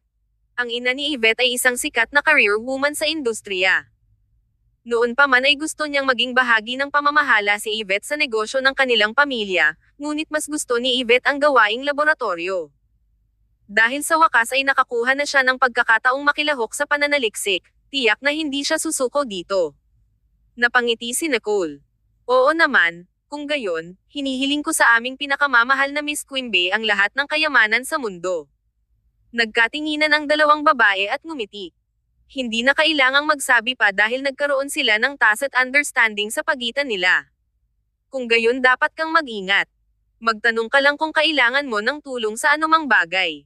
Susuportahan ka namin sa abot ng aming makakaya. Tumanggo si Nicole. Don't worry, hindi ako magiging stranger sa inyo guys. Kinuha ni Yvette ang kanyang pitaka at pagkatapos makipag-chat saglit, pagkatapos ay nagsimulang mag-focus muli si Nicole sa trabaho. Pagkatapos ng trabaho, tumayo si Nicole mula sa kanyang upuan at nagpaplanong kausapin si Logan tungkol sa hapunan. Gayunpaman, pumasok si Samantha sa opisina ni Nicole at sinabing, dahil ito ay isang pribadong hapunan, hindi na kailangang dalhin ang iyong katulong, di ba? Nagtaas ng kilay si Nicole. Okay kung ganoon. Nag-aalalang tumingin si Logan kay Nicole, ngunit binigyan siya ni Nicole ng isang nakakatiyak na ngiti. Nang makarating sila sa private club, pumasok sila sa isang pre-book na private room. Isang magiliw na halik sa pisngi ang ginawa ni Samantha sa isang nasa katanghaliang gulang na lalaki na nakaupo sa mesa, na ikinaduduwal ni Nicole. Dahil sa pagiging magalang, naglakad pa rin si Nicole para kumustahin. Nang makita ni Chairman Zeller ang mukha ni Nicole, kitang-kitang nagningning ang kanyang mga mata sa hindi lihim na lekeri, na lubhang nakakadiri. This is Vice President Nicole, right? I've heard a lot about you. You're as beautiful as they say. Inunat ni Chairman Zeller ang kanyang kamay, ngunit bahagyang tumango si Nicole bilang pagbati bago siya umupo. Mr. Zeller, masyado kang mabait. Nauuna ang reputasyon mo. Binigyan ni Samantha si Nicole ng isang makahulugang tingin. Vice President Nicole, dahil kakasali mo lang sa Stanton Corporation, Baka hindi mo alam na maganda ang relasyon natin sa FH Corporation, kaya hindi problema ang pakikipagtulungan sa kanila. Bakit hindi mo kunin ang kontrata para kay Mr. Zeller? Kung walang problema, pwede natin itong pirmahan ngayon. Tumigil si Nicole at tumaas ang isang kilay, saka inilabas ang inihandang kontrata. Sure. Mr. Zeller, mas mabuting tingnan mo itong mabuti. Kinuha ng nasa gitnang gulang na lalaki sa tapat niya ang kontrata at sinulyapan ito ng casual na parang alam na niya ang nilalaman nito. Nang makakita siya ng isang numero doon, agad na lumubog ang mukha niya. Vice President Nicole, bakit mas mataas ng 30% ang komisyon dito kaysa sa ipinangako? Nagulat si Samantha at tiningnan ang kontrata. Malaki ang pagbabago ng kanyang ekspresyon at sinabing, sino ang nagpabago nito? Ako lang naman. Nakangiting ibinaba ni Nicole ang ulo. Dahil narito ako upang pag-usapan ang proyektong ito, mayroon akong masasabi dito. Maaari tayong pumunta sa porsyento na ito o kalimutan ito ng buo. Alam ng lahat na kung ito ay itataas ng 30%, ang paunang puhunan ng FH Corporation ay magiging 10-10 milyon pa, na sobra na para sa isang nanginginig na kumpanya ng Shell na nasa bingit ng bangkarota. Namula ang mukha ni Samantha sa galit. Nicole, paano mo ito mapapalitan ayon sa gusto mo? I'm Stanton Corporation's Vice President, so I can do as I please. Miss Lin, I'm thinking of our company's best interest, so bakit ka nagagalit? You should be happy, don't you think? Or, ikaw ay empleyado ng Stanton Corporation o tao ng FH Corporation? Tiningnan ni Nicole si Samantha ng makahulugan. Sa sandaling marinig niya ito, naging malungkot ang mukha ni Samantha. I'm Stanton Corporation's employee, pero Nicole, business is based on trust. Napagkasunduan na natin ang halaga noon pa, kaya hindi mo na lang palitan ng ganito. Hanggat walang pinirmahan, lahat ay maaaring baguhin. Mapaglarong tiningnan ni Nicole ang galit na si Chairman Zeller. O di kaya, nagkasundo na sina Mr. Zeller at Miss Lint ng pribado. Kabanata 32. Ang alak ay namumulaklak. Parehong napailing sina Mr. Zeller at Samantha Lint nang marinig nila ang sinabi ni Nicole. Biglang ngumiti si Mr. Zeller, kinuha ang bote ng red wine sa tabi niya, at binuhusan ng baso si Nicole. Miss Nicole, since it's a negotiation, I came with my sincerity. Bakit hindi mo kunin ang dokumentong ito? Hanggat pinirmahan mo ito, hindi kita tretuhin ng masama. Kinuha ni Mr. Zeller ang isang file mula sa kanyang bag. Ang nilalaman ay katulad ng kontratang hawak ni Nicole, ngunit ang bilang ay isa pang 10% mas mababa kaysa sa itinakda ni Samantha. Napaisip si Samantha at mabilis na pinayuhan siya. Nicole, ano ang silbi ng umasa ka lang kay Grant Stanton? Mas makabubuti kung makakuha ka pa ng ilang backers. Isipin mo ito, malinaw na gustong saktan ka ni Grant dahil iniwan ka lang niya sa posisyong ito nang hindi ka ginagabayan. Malamang hindi ka rin niya pakakasalan. Hindi pinansin ni Nicole ang paghahasik ni Samantha ng hindi pagkakaunawaan dahil iniisip niya siguro na magkasintahan sila. She trying to poach me. Tignan mo ang mga damit na suot mo. Wala man lang brand. Nabili mo ba iyan sa mga online catalogs na iyan? Paano ka pupunta at pauwi sa trabaho? Taxi. Patanong na tumingin si Samantha sa walang brand na get-up ni Nicole at hinayla ang suot nitong Chanel suit, habang nakanganga ang mga labi at nakangiti. To be honest, I've been in your shoes. Hindi ka mawawala kung susundin mo si Mr. Zeller. He prepared a second-hand luxury car for you. With Mr. Zeller's help on the project, you'll be able to sit matatag sa posisyon mo. Nang makitang tahimik si Nicole at malalim ang iniisip, naisip ni Samantha na naantig siya at kontentong commandant kay Mr. Zeller. She then stood up wobbly and said, "Pupunta ako sa banyo. You guys can continue the talk." Nang makalabas si Samantha sa kwarto ay matalim ang tingin nito. Nakita niya ang isang pamilyar na tao na sumilip sa entrance ng banyo at hinayla siya. Handa na ba ang mga gamit? Nanginginig ang waiter. Ninilagay ang gamot na iyan sa alak. Mabuti. Ikinawit ni Samantha ang kanyang mga labi sa kasiyahan. The waiter bit his lower lip. Miss Lint, if I'm not mistaken, that lady is President Eric Ferguson's ex-wife, right? Manam, tama ka. Siya yun. How does Mr. Zeller dare to make a move on President Ferguson's ex-wife? Hindi ba siya natatakot? Ang waiter ay hindi nang ahas na sabihin ito ng tahasan dahil sa takot na magkaroon ng gulo, ngunit nakaramdam siya ng labis na pagsisisi sa sandaling ito. She's merely an ex-wife, so how much would she matter to him anyway? Siya yung tipo ng babae na umaasa sa ibang lalaki para mapunta sa taas, kaya bakit hindi siya titigan ni Eric Ferguson? Since she's sleeping her way to the top, it's all the same whoever she sleep with anyway, so why not Mr. Zeller? Ibinababa ng waiter ang kanyang ulo ng napakababa. Okay. I'll go back to work then. Umalis ka. Kapag nalabas ang bagay na ito, pagsisisihan kita. Tumakbo si Samantha sa banyo na naka-high heels upang ayusin ang kanyang makeup nang hindi napapansin ang isang matangkad at maayos na figure na nakatayong matigas sa kabilang gilid ng koridor. Nanlamig at namumula ang mukha ni Eric Ferguson.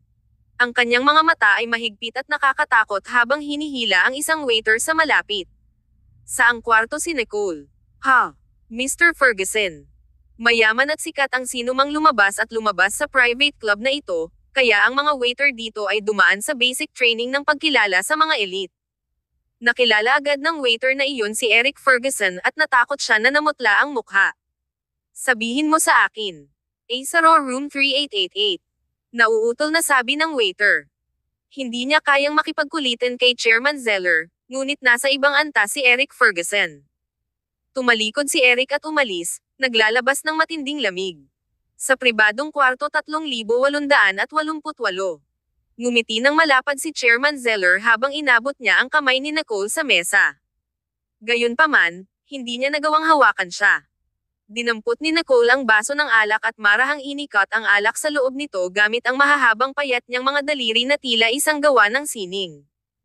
Inilabas ng nasa katanghaliang gulang na lalaki ang isang lumang susi ng kotse mula sa kanyang bag at inihagis ito sa mesa. Miss Nicole, sayo na po itong sasakyan. Matagal na tinitigan ni Nicole ang susi ng sasakyan at biglang tumawa ng malamig. Mas marami ang kinuha ni Samantha Lint kaysa sa akin, tama ba? Pinanlakihan siya ni Mr. Zeller gamit ang malalaswang mata nito. Miss Nicole, with your looks, Samantha surely can't compare to you. Kapag natapos ang project na ito, may mas malaking surpresang naghihintay sa iyo. Hindi sinasadyang nalaman ni Nicole kung paano napunta si Samantha Lint sa kung nasaan siya ngayon. Mahusay, lilinisin lang ito pansamantala. Inom tayo at magdiwang. Hindi na makapaghintay si Mr. Zeller na itaas ang kanyang baso ng alak. Sa sumunod na segundo, biglang nahulog sa lupa ang phone ni Nicole na nasa mesa. Yumuko si Mr. Zeller at dinampot ito, saka iniharap kay Nicole na parang isang kayamanan. Itinaas ni Nicole ang kanyang ulo at may kinuha sa gilid. Pagkatapos ay ibinuhos niya ang lahat ng alak. Dumampi lamang ang baso ng alak ni Nicole sa kanyang labi, ngunit sa ilalim ng sabik na tingin ni Mr. Zeller, kusa siyang nag-alinlangan saglit bago siya humigop. Nakulayan ng bahagyang madilim na pula ang mga sulok ng labi niya na nagpadagdag sa kanyang alindog. Napangiti si Mr. Zeller sa kasiyahan at napatitig sa nakalalasing na kagandahan ni Nicole. Lumapit siya at inilagay ang susi ng magarang sasakyan sa kamay niya habang sinusuyo niya. Sa sandaling maabot natin ang isang deal, bibilhan kita ng bagong luxury car. Sumubsob ang mukha ni Nicole at wala pang isang minuto na makapag-react ay bigla niyang narinig ang gulat na sigaw ni Mr. Zeller. Sinipa siya. Biglang may humila sa kanyang palso at malamig na boses ang narinig niya. Itong alak ay may spike. Nainom mo ba? Kabanata 33. Iligtas ang kanyang walang kabuluhang buhay. Ang gwapong lalaking iyon na may matangkad at matuwid na figure na kasalukuyang nakatayo sa harap ni Nicole ay ang lalaking minahal niya ng 3 taon, si Eric Ferguson. Sa unang tingin, saglit na natigilan si Nicole ngunit agad ding nakabawi. Bakit siya nandito? Malamang nagkataon lang. Si Nicole ay hindi masyadong nagtaka sa sarili na isipin na pinagmamasdan siya ni Eric Ferguson sa bawat kilos niya upang siya ay sumakay na parang isang bayani upang iligtas siya. Mr. Ferguson. Napatayo si Mr. Zeller sa gulat at nanginginig sa takot. Malungkot ang mukha ni Eric habang tinitigan ng masama si Mr. Zeller. May death wish ka ba? I can grant your wish. Sa sandaling ito, Isang alon ng hindi maipaliwanag na galit ang biglang umakyat sa kanyang dibdib. Ang kanyang mga mata ay malamig at nakakatakot. Pasulong na sana si Eric para turuan ng leksyon si Flint Zeller nang biglang may lumitaw na figure mula sa likuran. Sinipa ng isa pang lalaki si Flint Zeller, nakakatayo lang, pabalik sa lupa. Pagkatapos ay ibinato ng suntok sa mukha at katawan ni Flint. Walang umawat sa lugar. Iyan. Sigaw ni Nicole sa lalaki. Bahagyang huminto ang lalaking nakabangga kay Flint Zeller at tumalikod. Ang malamig niyang mga mata ay agad na naging mainit. I went to your office to look for you and they told me that you're here, kaya sinadya kong pumunta para sorpresahin ka. Saka naglakad si Ian Carter papunta kay Nicole na parang hindi nangyari yung episode kanina. Hindi niya pinansin ang presensya ni Eric, kinuha niya ang isang bouquet na nakalagay sa pintuan, at iniabot kay Nicole. Gusto mo ba?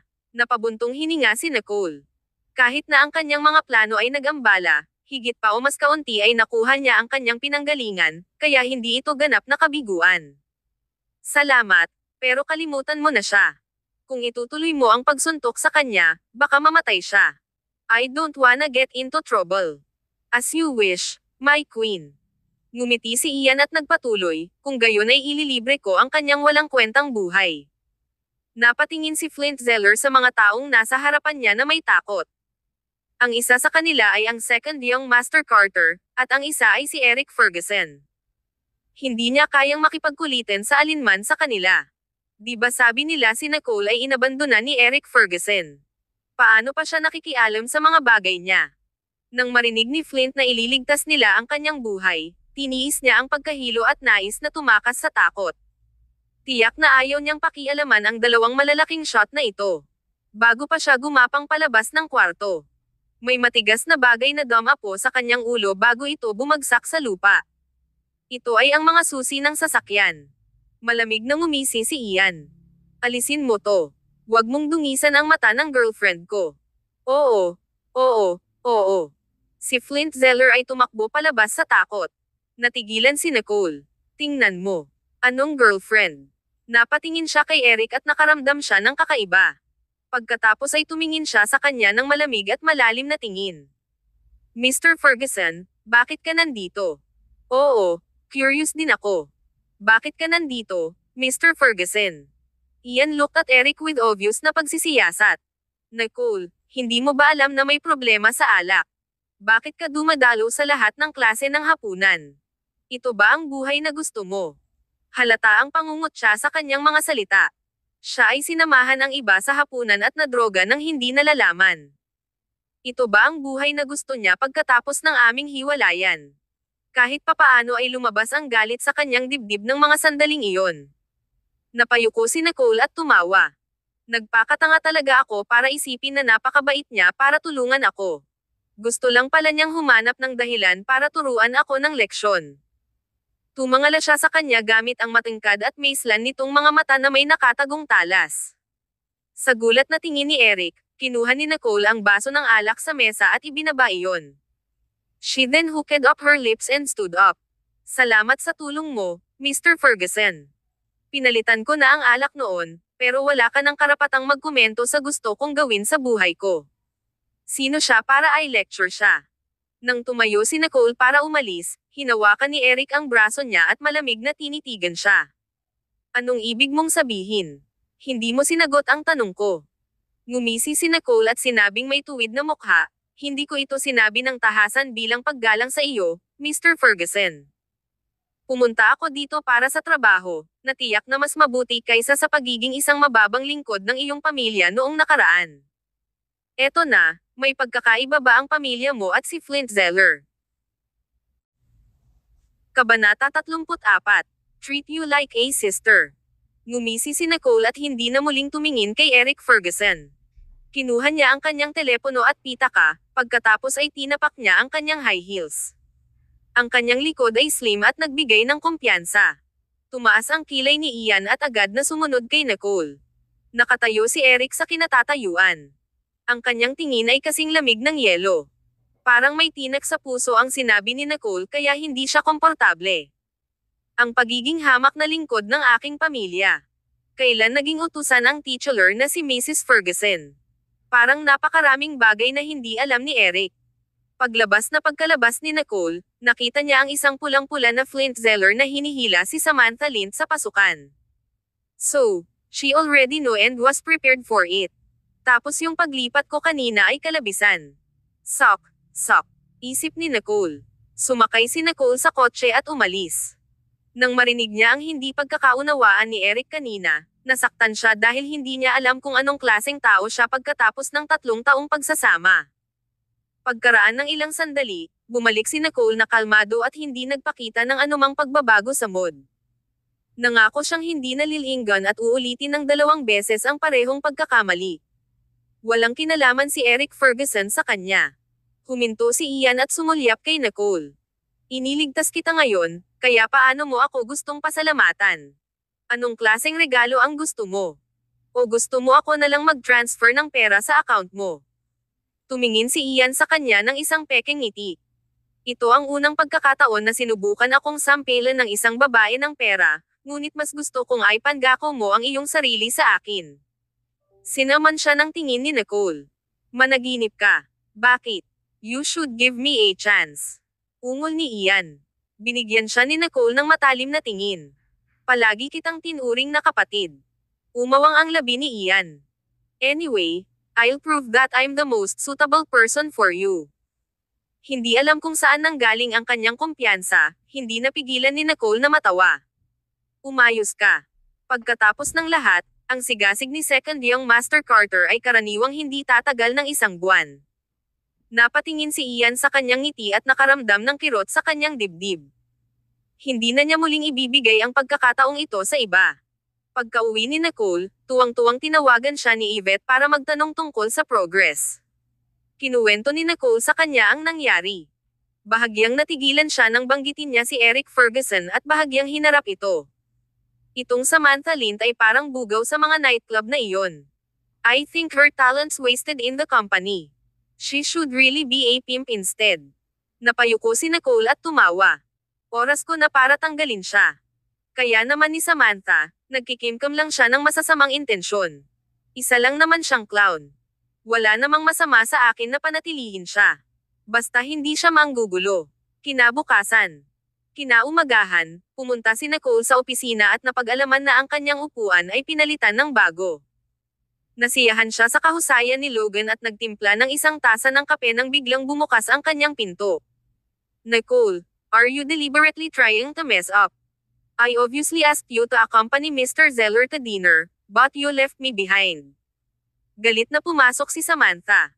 May mga bakas pa rin siya sa leeg na hindi niya maitago. Talagang nakakakilabot ang eccentricity ni Flint Zeller. Pagkatapos, pinag-isipan ito ni Samantha at alam niya na malamang na umatras si Nicole. Kung hindi, bakit siya pinakawalan ni Flint Zeller? Kinaway-kaway ni Nicole ang kanyang kamay, senyales na umalis na si Logan, pagkatapos ay ikanawit ang kanyang mga labi sa tilang ngiti habang nakatingin kay Samantha. Biglang nakonsensya si Samantha at hindi na siya mukhang mabangis. Kalimutan mo na. Matatapos na ang lahat kapag pumirma ka na sa kontrata. Dinala ni Samantha ang kontrata at inihagis sa harap ni Nicole. Hindi man lang nagtaas ng ulo si Nicole, inilabas ang kanyang telepono, at ilang beses itong pinindot para i-play ang recording ng pag-uusap ng hapunan kahapon. Nicole, ano ang silbi kung umasa ka lang kay Grant Stanton? Mas mabuti pang makakuha ka pa ng ilang backers. Isipin mo, malinaw na gustong saktan ka ni Grant dahil iniwan ka lang niya sa posisyong ito nang hindi ka ginagabayan. Malamang hindi ka rin niya pakakasalan. Tignan mo ang mga damit na suot mo. Wala man lang brand. Nabili mo ba iyan sa mga online catalogs na iyan? Paano ka pupunta at pauwi sa trabaho? Taxi. To be honest, I've been in your shoes. Hindi ka mawawala kung susundin mo si Mr. Zeller. He prepared a second-hand car for you. With Mr. Zeller's help on the project, you'll be able to sit matatag sa posisyon mo. Kabanata 35. Lovers, Restaurant. Namutla ang mukha ni Samantha at bahagyang nanginag ang katawan. Tumawa si Nicole. Samantha, if I expose this recording, the company will thoroughly investigate all the projects you handle. Kung oo, hindi ka na makakatagal sa industriyang ito at baka makulong pa. Are you really willing to give up your career para sa FH Corporation? Hindi ito isusuko ni Samantha. Bakas ang gulat sa mga mata ni Samantha habang namumutla ang mukha nito. She immediately spoke with a respectful tone, Nick Vice President Nicole, I was too reckless kanina. FH Corporation's project isn't that great anyway, and that company is in fact already an empty shell. Tumango si Nicole na may kasiyahan. Kung gayon, huwag mong banggitin ang pakikipagtulungan sa FH Corporation sa hinaharap. Kinikilala ko ang iyong kakayahan, ngunit kailangan mong gamitin ito para sa iyong sariling trabaho. Huwag mag-alala tungkol sa ibang mga kumpanya. Oo, Vice President Nicole. Bahagyang nanigas si Samantha. Matapos ang pakikitungo kay Samantha, kinailangan ni Nicole na pag-aralan ang proyekto kay J&L. Ang pagkuha ng proyektong ito ay kinakailangan dahil, bukod sa Erics Ferguson Corporation, walang ibang kumpanya na may mas malakas na background kaysa sa Stanton Corporation upang makipagkompetensya para sa proyektong ito. Nalaman ni Nicole na hindi nilayon ng Ferguson Corporation na makisali sa artificial intelligence, kaya kumpiyansa siya sa pagpunta sa deal na ito. Unti-unting dumidilim ang langit. Pumasok si Logan sa opisina ni Nicole na may dalang salansan ng mga dokumento at sinabing, Miss Nicole, naging networking party ang hapunan ng J&L Corporation. Nagimbita sila ng maraming tao at nilayon nilang ipahayag ang kanilang mga kasosyo sa proyekto sa kanilang anibersaryo. Nagpadala sila sa amin ng isang VIP na imbitasyon. Dapat ko bang kontaken sila ng maaga? Nicole rubbed her temples. Ang J&L Corporation ay medyo kumpiyansa sa kanilang proyekto. Alam nila na mayroon silang isang malaking slice ng pie at lahat ay naghihintay na maputol. Hindi na kailangang makipag-ugnayan sa kanila ng maaga. Mayroon kaming pinakamahusay na mga kondisyon, kaya dadalo lang tayo sa party. Tumango si Logan. Yes, Vice President. Kailangan mo ba akong mag-ayos ng sasakyan para ihatid ka pa uwi? Napatingin si Nicole sa oras. Talagang medyo late na. Paalis na sana siya sa trabaho, may kumatok sa pinto. Nakatayo doon si Ian na may mapang-akit ng ngiti at mukhang halimaw na gwapo. Miss Stanton, may karangalan ba akong imbitahan ka sa hapunan? Nang makita ang lalaki, hindi mapigilan ni Nicole ang mapangiti. Siyempre, gusto kong bilhan ako ng hapunan ni Second Young Master Carter. Matalinong umatras si Logan. Si Ian ay isang Ginoo at lumapit upang isuot ang coat ni Nicole, kinuha ang kanyang bag, at tuwang-tuwang sinabi, na itaboy ang aming pinakamalaking ikatlong pagod, Hugh, upang sa wakas ay magkaroon tayo ng ilang oras na mag-isa ngayon. Nilaybot ni Nicole ang mga mata kay Ian at hindi ito sineryoso dahil laging nanliligaw at nakikipaglokohan si Ian sa hindi mabilang na mga babae. Limam hungry. Anong kakainin natin? There's a new lovers restaurant in South City. Bago pa matapos ni Ian ang kanyang mga salita ay sinulyapan siya ni Nicole kaya nagpatuloy si Ian. Kakabukas ko lang, kaya let's go check it out. Nakastiletto si Nicole. Malapit na sumunod si Ian sa likod niya na may masungit na mukha. Ang restaurant ay nasa itaas na palapag ng gusali na may magandang tanawin ng lungsod. Kitang-kita nila ang mga makukulay na neon lights na nakakalat kung saan-saan na nagpapakita ng sigla at karangyaan ng lungsod. Ang mga duo ay sumasayaw sa musika sa isang gilid ng restaurant. Ito ay isang romantikong kapaligiran kung kaya't mahirap na huwag makisawsaw dito. Sa wakas ay nagkaroon ng oras si Nicole para makapagpahinga. Ang musikang tumutugtog ay ang paboritong kanta ni Nicole at nagpakilos sa kanyang kaluluwa, kaya't bahagyang pumikit siya upang i-enjoy ang sandaling iyon. Bigla siyang nakaamoy ng malabong floral fragrance. Sa sandaling imulat niya ang kanyang mga mata, iniabot ni Ian sa kanya ang isang bouquet na may kaakit-akit ng ngiti sa kanyang mukha. Para sa iyo, ang iyong mga paboritong Swiss lilies. Ang musika at mga bulaklak ang gintong pamantayan para sa isang lover's restaurant, ngunit si Nicole ay walang kahit kaunting romantikong pag-iisip tungkol kay Ian. Ngumiti ito at kinuha ang bouquet sa kanya, saka itinabi. Salamat. Not bad for a lover's restaurant. The service is spot on. Nakatitig sa kanya si Ian. Sa tingin niya ito ang karaniwang serbisyo ng restaurant na ito. Ang sariwang bouquet na ito ay pinalipad mula sa ibang bansa kaninang umaga at ang lupa ay basa-basa pa nang matanggap ko ito.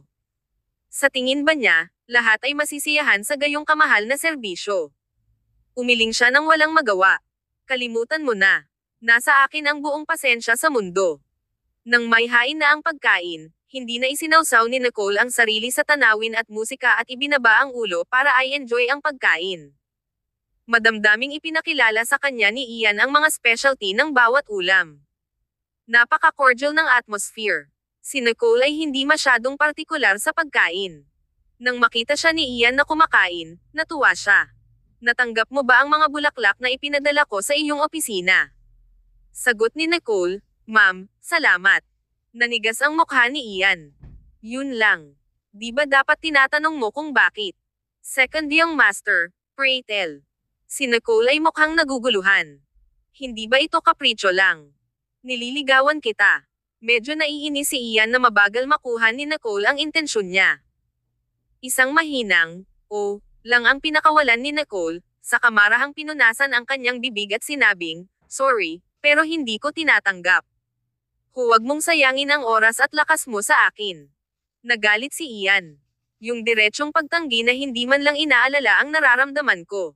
Tumingin siya kay Nicole ng matalim. Hindi na tayo magkaibigan. Simula ngayon, ako na ang manliligaw mo. Napakurap si Nicole. Kung gayon, itigil na natin ang pakikipag-ugnayan sa isa't isa. Sa hindi kalayuan sa isang sulok, napabuntong hininga si Keith Ludwig at sinabing, tingnan mo ang 2 taong naglalandian sa isa't isa. Ano ang crush ni Second Young Master Carter sa ganyang babae? Sa tapat niya, may mapurol na ekspresyon si Eric Ferguson habang binawi niya ang tingin. Bumaba ang tingin niya sa pagkain na nasa harapan niya at bigla itong nakitang walang lasa. Kabanata 36. Masigasig na halik. Nagbukas ang bagong Lovers restaurant na ito sa itaas mismo ng restaurant ni Keith Ludwig. Sikat ito, kaya kinailangan ni Keith na pumunta at maranasan ito mismo at kinaladkad pa niya si Eric Ferguson. Paulit-ulit na idiniin ng waiter na Lovers restaurant ito. Kinindatan ni Keith si Eric at bahagyang itinaas ang kanyang pinky habang hinihila ang braso ni Eric. Hindi ba tayo mukhang mag-asawa? Ferg, Ludwig, nagkataon lang. Isang lalaki at isang babae ang lumapit sa kanila. Si Colton White ay mukhang isang tipikal na maginoo, at ang babaeng nakahawak sa braso ni Colton ay isang sikat na social media influencer kamakailan na may makitid na panga at isang pares ng malalaking mata. Bahagyang ngumuso si Keith. Bakit ka nandito? Sabi ni Lily maganda ang lugar na ito, kaya pumunta kami para tingnan ito. Hindi ba Lovers restaurant ito? May ipinahiwatig si Colton at tinakpan ang kanyang bibig para pigilan ang kanyang pagtawa. Childhood buddies silang lahat, kaya hindi na kailangang umiwas sa isa't isa. Kumunot ang noo ni Eric at pinandilatan si Keith. Natuwa si Colton White dahil bihirang makita si Eric sa pagkawala ng ganito. Hindi siya umalis at niyaya ang sarili sa kanilang mesa. Umupo ang kadate niya sa tapat ni Eric. Nang makita ni Lily ang pait na mukha ni Eric, sinubukan niyang pigilan ang pananabik sa kanyang puso ngunit hindi naglakas loob na magsalita ng kahit ano kasama si Colton sa paligid. Hey, Ferg. Hindi ba't ang ganda ng paligid?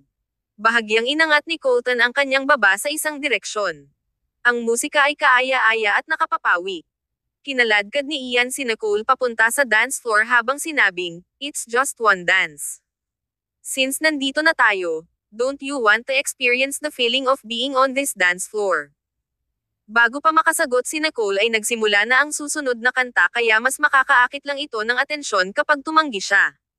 Whatever. Isa lang itong sayaw. Ang musika ay upbeat. Sandali lang ang mga hakbang ni Ian at Nicole sa simula. Maya-maya pa ay pinagtugma-tugma na nila ang ritmo ng isa't isa at unti-unting naging focus sa dance floor. Huminto ang magduo na nakapaligid sa kanila para tingnan ang magduo. Napakahalimaw ng lalaki at ang babae ay matikas at maganda. Umindayog ang laylayan ng palda niya habang sumasayaw at naagaw ang atensyon nilang dalawa. Hindi sinasadyang nakita ni Ian ang isang tao sa sulok nang matapos ang kanta, hinayla niya si Nicole sa kanyang mga bisig, tumalikod sa mga tao, at ibinaba ang kanyang ulo habang yakap-yakap ang babae ng mahigpit. Sa pananaw ng karamihan sa likod nila, mapusok silang naghahalikan. Biglang umalangaw-ngaw ang restaurant ng malakas na palakpakan bago pa makapag-react si Nicole, Tumawa si Ian at hinayla siya palabas ng restaurant. Sa sulok, hindi nagsalita si Eric, pero medyo malamig ang mukha. Napatingin si Keith Ludwig sa paalis na likod ng magduo at malamig na ngumuso. Hindi naman ganoon kagaling. Bagamat maihahambing ang kanilang sayaw sa mga profesional na mananayaw, hindi kailanman aaminin ni Keith na magaling sumayaw si Nicole. Right. This schemang hook up with another guy so soon. Ngumisi si Colton. Malamig na sulyap ni Eric kay Colton nang marinig iyon. Scheming. Is that what you guys call her behind her back? Oo, ano pa ba? Ginawa niya ang lahat para pakasalan ka para sa pera, di ba? Alam naman namin kung ano ang ginawa niya para matrap ka, kaya masaya kaming lahat na sa wakas ay hiwalayan mo na siya. Hindi mo na kailangang ilagay, up with that shrew anymore. Hindi napansin ni Colton ang lalong namumula na mukha ni Eric. Naalala niya ang ilan sa kanilang mga lumang alaala at muling ikinwento ang mga ito bilang isang biro. Naaalala ko na noong kakasal ka lang at sabay tayong lumabas na nag-iinuman, tumawag ang babaeng iyon sa kalagitnaan ng gabi para tingnan ka kapag nasa banyo ka. Sinagot ko ang tawag at binalaan siya noon para malaman ang kanyang lugar. She's so ignorant. Hindi ba niya nakikita na ang pagpapakasal sa'yo ay isang karangalan na sa kanya? Biglang may lumapag na tasa sa mesa. Agad na natigil ang masiglang daldalan at tawanan sa hapag. Mukhang naguguluhan si Keith. Halatang galit si Eric. Dahil ba sa babaeng yon? Hindi alam ni Colton kung ano ang mali niyang sinabi.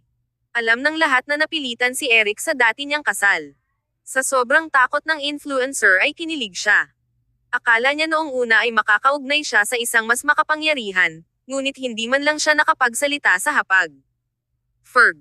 Tumingin si Colton kay Keith para humingi ng tulong. Magsasalita pa lang sana si Keith nang tumikim si Eric at sinabing, Colton, bakit hindi ka na lang maging head ng Ferguson family kung gusto mong makialam sa negosyo ko? Kabanata 37. Pagpupulong sa bangkwat. Pagkatapos noon, tumayo si Eric Ferguson at umalis, naiwan ang maputlang mukha na si Colton White. Hinabol ni Keith Ludwig si Eric. Dapat may kaugnayan na naman ito kay Nicole. Ang gulo talaga ng babaeng yon. Ferg, bakit parang galit na galit ka? Magkapatid tayong lahat. Alam mo naman na laging prank ka si Colton. Huwag mong isapuso ang sinabi niya. Alam din ni Eric na nag-overreact siya at hindi niya inaasahan na mawawalan siya ng kontrol sa kanyang emosyon ng ganoon. Kaya lang nang malaman niya ang tungkol sa mga bagay na ito na dapat niyang malaman ngunit itinago sa kadiliman, ang tanging nasa isip niya ay, ito ba ang dahilan kung bakit galit si Nicole sa akin? Nakaramdam ng sikip at hindi komportable ang kanyang dibdib. Sandali siyang nakatayo sa may entrance. Matapos ang ihip ng malamig na hangin, mas naging malinaw ang kanyang pag-iisip. Kumuha siya ng sigarilyo at sinindihan. I know. Pwede mong sabihin sa kanya na hindi nakadirekta sa kanya. Galit lang ako sa sarili ko. Napaisip si Eric. Nakahinga ng maluwag si Keith. Okay, pero hindi mo naman hinahanap yang babaeng yan, di ba? Napatingin sa kanya si Eric at ngumuso. Hindi siya nag-abalang sagutin ang curiosity ni Keith. Hindi maihahambing ang iyong restaurant sa bagong restaurant na ito. Ang payo ko ay isara mo ang iyong negosyo. Namula ang mukha ni Keith sa galit. Are you even my bro?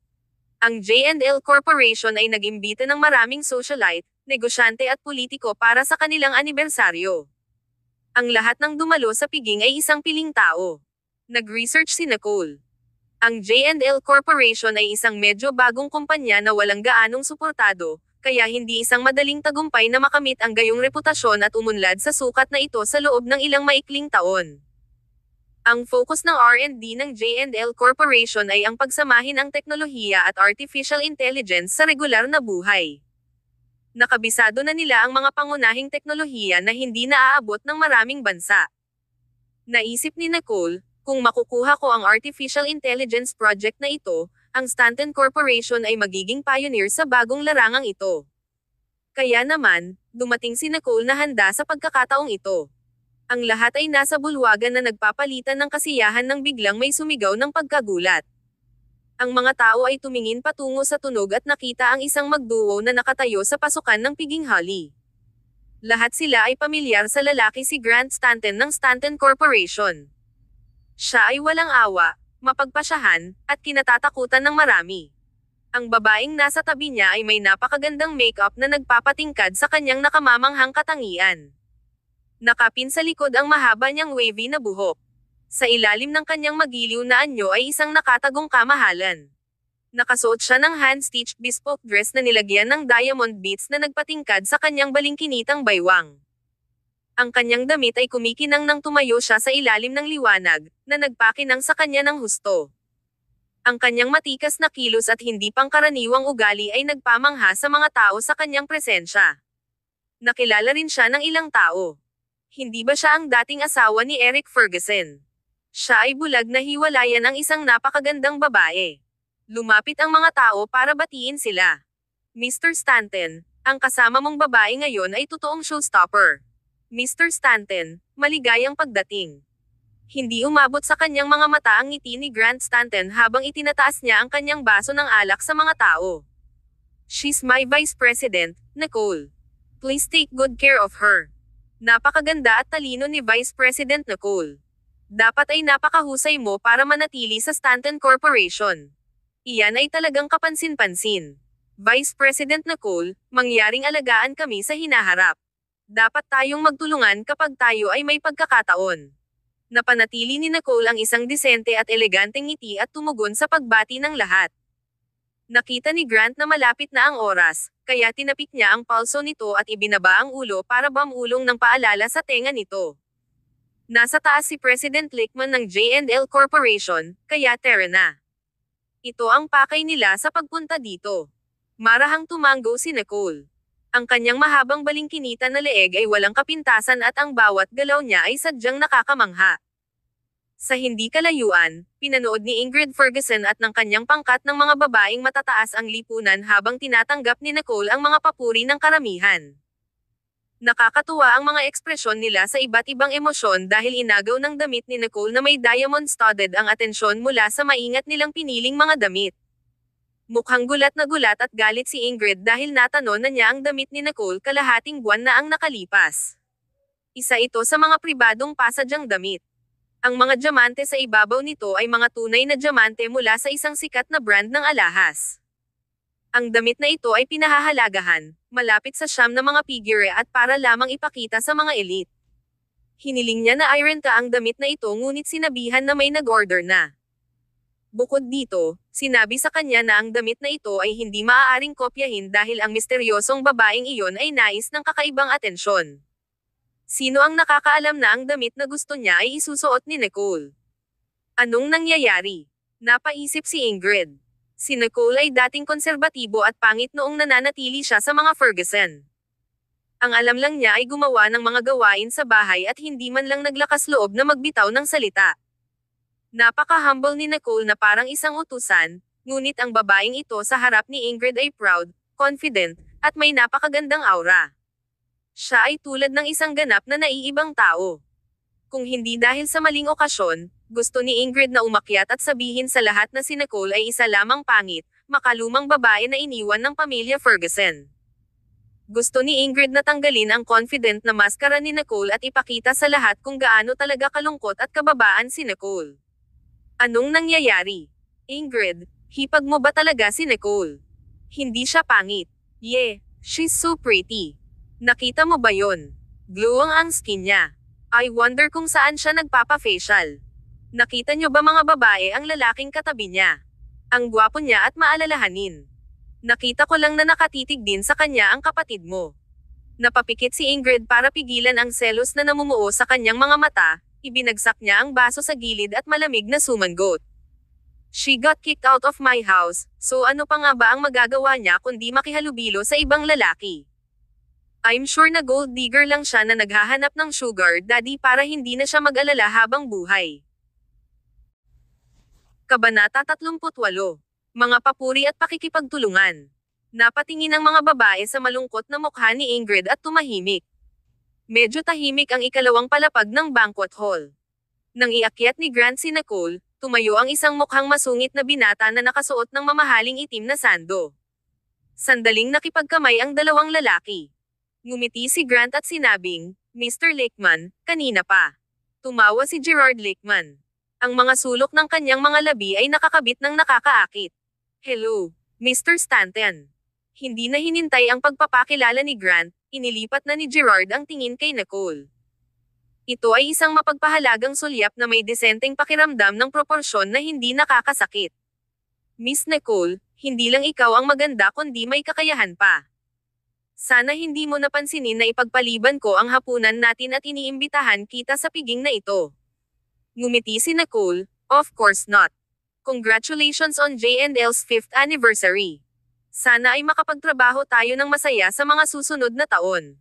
Gumawa siya ng double entendre. Ngumiti si Gerard. Mr. Stanton, may I talk to Miss Nicole privately? After all, if there's a chance for cooperation, the person we'll liaising with is Miss Nicole. Oo naman. Hindi na nagulat si Grant sa kahilingang ito at binigyan si Nicole ng isang nakakapanatag na tingin. Pagkatapos ay tumalikod siya at bumaba para makipag-network sa iba. Si Gerard at Nicole ay nakatayong magkaharap sa harap ng rehas sa ikalawang palapag sa ilalim ng ilaw sa paligid. Ang gwapong lalaki at magandang babae ay mahusay na nag-uusap at mahinahon. Miss Nicole, gusto kong malaman kung bakit ka confident sa cooperation na ito. Hinawakan ni Gerard ang isang baso ng alak at casual na pinagpag ang burgundy na likido sa baso. Nagtaas ng kilay si Nicole. Isang hibla ng kulot na buhok ang bumagsak sa kanyang noo at sa paligid ng kanyang tainga. Nakakaakit ang tingin sa mga mata niya. Mr. Lickman, ang mga kondisyon na ibinigay ko ay napakasinsero. Naniniwala ako na alam mo rin ito. Kung ikukumpara sa napakaraming mamumuhunan, walang ibang masangkop kaysa sa Stanton Corporation. Sa madaling salita, mayroon kang teknolohiya at nasa akin ang pera upang matukoy ang antas ng pag-unlad ng AI sa mundong ito. Ang mga maaaring magbayad ng higit sa Stanton Corporation ay hindi maaaring magbigay ng mas maraming benepisyo kaysa kay Nicole, habang ang mga maaaring magbigay ng mas maraming benepisyo ay walang kapital. Si Gerard ay hindi lamang isang negosyante. Isa rin siyang engineer, kaya gusto niyang makahanap ng pinakaangkop na business partner para sa kanyang brainchild. Ang matapang na salita ni Nicole ay muling pinagmasdan ni Gerard ang babaeng nasa harapan niya ng hindi masyadong mapaglaro at mas seryoso. Iniyuko ni Gerard ang kanyang ulo at nag-isip. Vice President Nicole, ayaw mo bang sumali sa isang three-way partnership sa ibang kumpanya? Sino pa ba? Hindi naniniwala si Nicole na may mas karapat-dapat kaysa sa Stanton Corporation. Itinaas ni Gerard ang baso para ipahiwatig sa likod ni Nicole. Nang marinig ang mga yabag ng paa na unti-unting lumalapit sa kanila, biglang bumilis ang tibok ng puso ni Nicole. Naramdaman ni Nicole ang biglang katahimikan sa hangin. Tumalikod siya, dala ang baso ng alak niya at isang sulyap lang ay namuo ang ngiti sa mukha niya.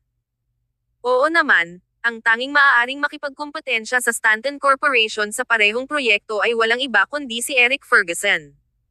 Nakasuot si Eric ng itim na suit na may mamahaling cufflink na parang pamilyar kay Nicole. Ito ay ginawa sa kanya na tila napakalamig, walang malasakit, at hindi malapitan. Ilang segundo rin ang titig niya kay Nicole bago siya bumati kay Gerard. Namilog ang mga mata ni Gerard sa kanilang dalawa. I guess I don't need to introduce you both since you should be familiar with each other. Miss Nicole, sorry for not telling you in advance na kahit sino pa ang final partner natin, Ferguson Corporation will be involved in the project. Looking at Nicole's puzzled gaze, Gerard chuckled and continued, iyon ay dahil si Mr. Ferguson ay nagpopondo sa lahat ng aking mga proyekto bilang isang anghel na mamumuhunan mula nang mabuo ang aking kumpanya. Kabanata 39. Isang sayaw lang. Naisip ni Nicole, AC, kaya ganyan. Shareholder na siya, ha? Hindi ko akalain na si Eric Ferguson ay nakatutok sa larangan ng artificial intelligence ng napakatagal. Kung hindi nagkusa si Gerard Lickman na sabihin ito kay Nicole, hindi malalaman ni Nicole. Ang katotohanan na sinabi niya sa kanya ang impormasyong ito ay nagpatunay din na talagang gusto niyang makipagtulungan sa kanya. Bagamat hindi natutuwa si Nicole sa pagkakasangkot ni Eric, malinaw ang kanyang pag-iisip at pinaghiwalay ng mabuti ang kanyang mga personal na gawain at negosyo. Hindi siya susuko sa pagkakataong ito. Ibinaba ni Nicole ang kanyang mga mata at ngumiti. Sa lakas ng Ferguson Corporation, masisiyahan ka ng mag-isa sa mga bunga ng kooperasyong ito. Bakit kailangan mo ng third party para makilahok? Bahagya siyang nagtaas ng kilay at sumulyap kay Eric. Pagkatapos ng lahat, ito ay isang bagong larangan na walang sinumang kasangkot, kaya hindi maaaring gawin ng Ferguson Corporation ang panganib na ito ng mag-isa. Malalim at malinaw ang boses ng lalaki. Nakadikit ang sulok ng labi niya. Hindi magiging maling hakbang para sa Stanton Corporation na piliin ang J&L. Sana magkaroon ng magandang kooperasyon. Itinaas niya ang kanyang baso gamit ang kanyang balingkinitan at magandang kamay. Kinapa ni Gerard Lickman ang baso ni Eric at hinintay ng dalawang lalaki ang sagot ni Nicole. Dahil walang ibang pagpipilian, mahina at malamig na ngumiti si Nicole habang marahang itinaas ang kanyang baso. Malutong at kaaya-aya ang malambot na clink ng mga baso. Naayos na ang lahat. Kahit na hindi masaya si Nicole tungkol dito, walang paraan. Nakaramdam ng sikip at hindi kasiya siya ang kanyang dibdib. Nakahinga ng maluwag si Gerard at napansin ang tensyon sa pagitan nilang dalawa. Sinubukan niyang pagaanan ang sitwasyon at sinabing, bakit hindi ninyo gawin ang unang sayaw bilang pambungad sa pagdiriwang ng ating anibersaryo? Sa tingin ko ito ay walang pagsala ang pinakamahusay na paraan upang ipahayag ang ating cooperation. Bahagyang kumunot ang noo ni Eric. Ngumisi si Nicole at inabot ang buhok niya sa likod ng tenga niya. She smiled perfunctorily and said, sorry, pero hindi ako marunong sumayaw. Pagkasabi noon ay tumalikod na siya at umalis na hindi pinansin ang malamig at masungit na tingin ni Eric. Nagkibit balikat si Gerard at sinabing, isang sayaw lang, pero hindi siya payag. Mukhang hindi magiging kaaya-aya ang ating pakikipagtulungan sa hinaharap. Mr. Ferguson, ikaw ang una sa mga elite na nagkaroon ng napakagulong diborsyo. Sumubsob ang mukha ni Eric habang nakatitig sa umaalog-alog na damit ni Nicole. Lalong lumungkot ang ekspresyon nito. Di marunong sumayaw. Ha? Tapos bulag ako pabalik sa restaurant ni Ian Carter. Gayunpaman, biglang naisip ni Eric ang mga sinabi ni Colton at naramdaman ang pagwawala ng galit sa kanyang dibdib. Sa halip, kumikirot ang kanyang puso ng hindi komportable. Masyado talaga akong may utang sa kanya. Kahit na masama ang loob ni Nicole, pinanatili pa rin niya ang magandang ngiti. Pagbaba niya, nilapitan siya ni Grant na may mainit na ngiti. Tapos na. Ang mapurol na ekspresyon ni Nicole ay tila malamig na walang kagalakan sa pagsasara ng isang deal. Dahil dito, medyo natarante si Grant. Si Eric Ferguson ay isang shareholder, kaya humingi ng three-way cooperation si Gerard Lickman, paliwanag ni Nicole. Huminto saglit si Grant at sa wakas ay naunawaan niya kung bakit napakalamig ni Nicole. Ngumiti siya at hinaplos ang buhok niya ng marahan at marahan. It's okay. That just means we have someone to share the risks with. The benefits in this certainly outweigh the disadvantages. Natigilan si Nicole saglit at nagtaas ng kilay. Bigla niyang napagtanto na ang ikinababahala ni Eric Ferguson ay eksaktong kalungkutan din ng Stanton Corporation. Ang mga benepisyo ng tatlong paraan na kooperasyong ito ay mas malaki kaysa sa mga disadvantages. Matapos itong maisip ni Nicole, agad na naalis ang kaba sa kanyang dibdib. Ngumiti siya at hinawakan ang braso ni Grant, sa kamarahang ipinatong ang baba niya sa balikat nito habang umuungol. G, salamat sa pagpapaalala sa akin. Kung hindi, ilang araw na silang sinusumpa ko. Hindi napigilan ni Grant ang tumawa. Ang matalik na eksenang ito ay nakakasakit sa mata ng isang manunood. Tinitigan ni Eric ang duo mula sa itaas at pinagmasdan ang matalik na kilos ni Grant at Nicole. Lumapit si Keith Ludwig at nginisyan. Sok-sok. Balita ko hindi malapit sa mga babae si Grant Stanton, pero bakit ang attached niya sa babaeng ito? Dapat may relasyon silang hindi masabi. Bahagyang binawi ni Eric ang kanyang tingin na may malamig na mukha. Hindi niya pinansin si Keith at bumaba para makipag-network sa ibang mga bisita. Ang banquet hall ay sa wakas ay umalangaw-ngaw. Lumapit si Gerard at bumulong ng ilang salita sa MC, na pagkatapos ay lumapit na may hawak na mikropono. Mga kababaihan at mga ginoo, maligayang pagdating sa ikalimang anibersaryo ng J&L Corporation. Upang ipagdiwang ang napakahalagang araw na ito, iaanunsyo ko ang pinakabagong mga kasosyo sa proyekto ng J&L Corporation sa ngalan ni Mr. Lickman, na Ferguson Corporation at Stanton Corporation. Ngayon, anyayahan natin si Mr. Eric Ferguson at Miss Nicole para makisalo sa opening dance. Malakas na naghiyawan ang mga tao. Kabanata 40. Ilang uri ng relasyon. Nang marinig ni Nicole ang kanyang pangalan, natigilan siya saglit. Ayaw niyang magkaroon ng anumang bagay kay Eric Ferguson, ngunit ang sitwasyong ito ay wala sa kanyang kontrol at naramdaman niya ang mga mata ng lahat sa kanya sa sandaling ito. Ang awkward na relasyon sa pagitan nila pagkatapos ng kanilang diborsyo ay nakadagdag sa misteryo ng nagkataon na pagtutulungang ito. Hindi rin ito inaasahan ni Eric. Walang alinlangan, ito ay ginawa ni Gerard. Nasa hot pa si Nicole nang umakbay si Eric sa kanya. He was exuding a cool aura habang bahagyang yumuko at inabot, inanyayahan si Nicole sa dance floor. Ang mga mata ng lahat ay nakatuon sa magkapareha. Walang paraan para tanggihan ni Nicole ang imbitasyon ni Eric dahil ayaw niyang mag-iwan ng negatibong epekto sa simula ng kanilang three-way cooperation. Binigyan ni Grant ang kanyang baby sister ng isang taos-pusong tingin. Bahagyang ngumiti si Nicole, saka iniunat ang kamay para kunin ang kay Eric. Ang mga tao sa harap nila ay sinasadyang gumawa ng paraan para sa magkasintahan.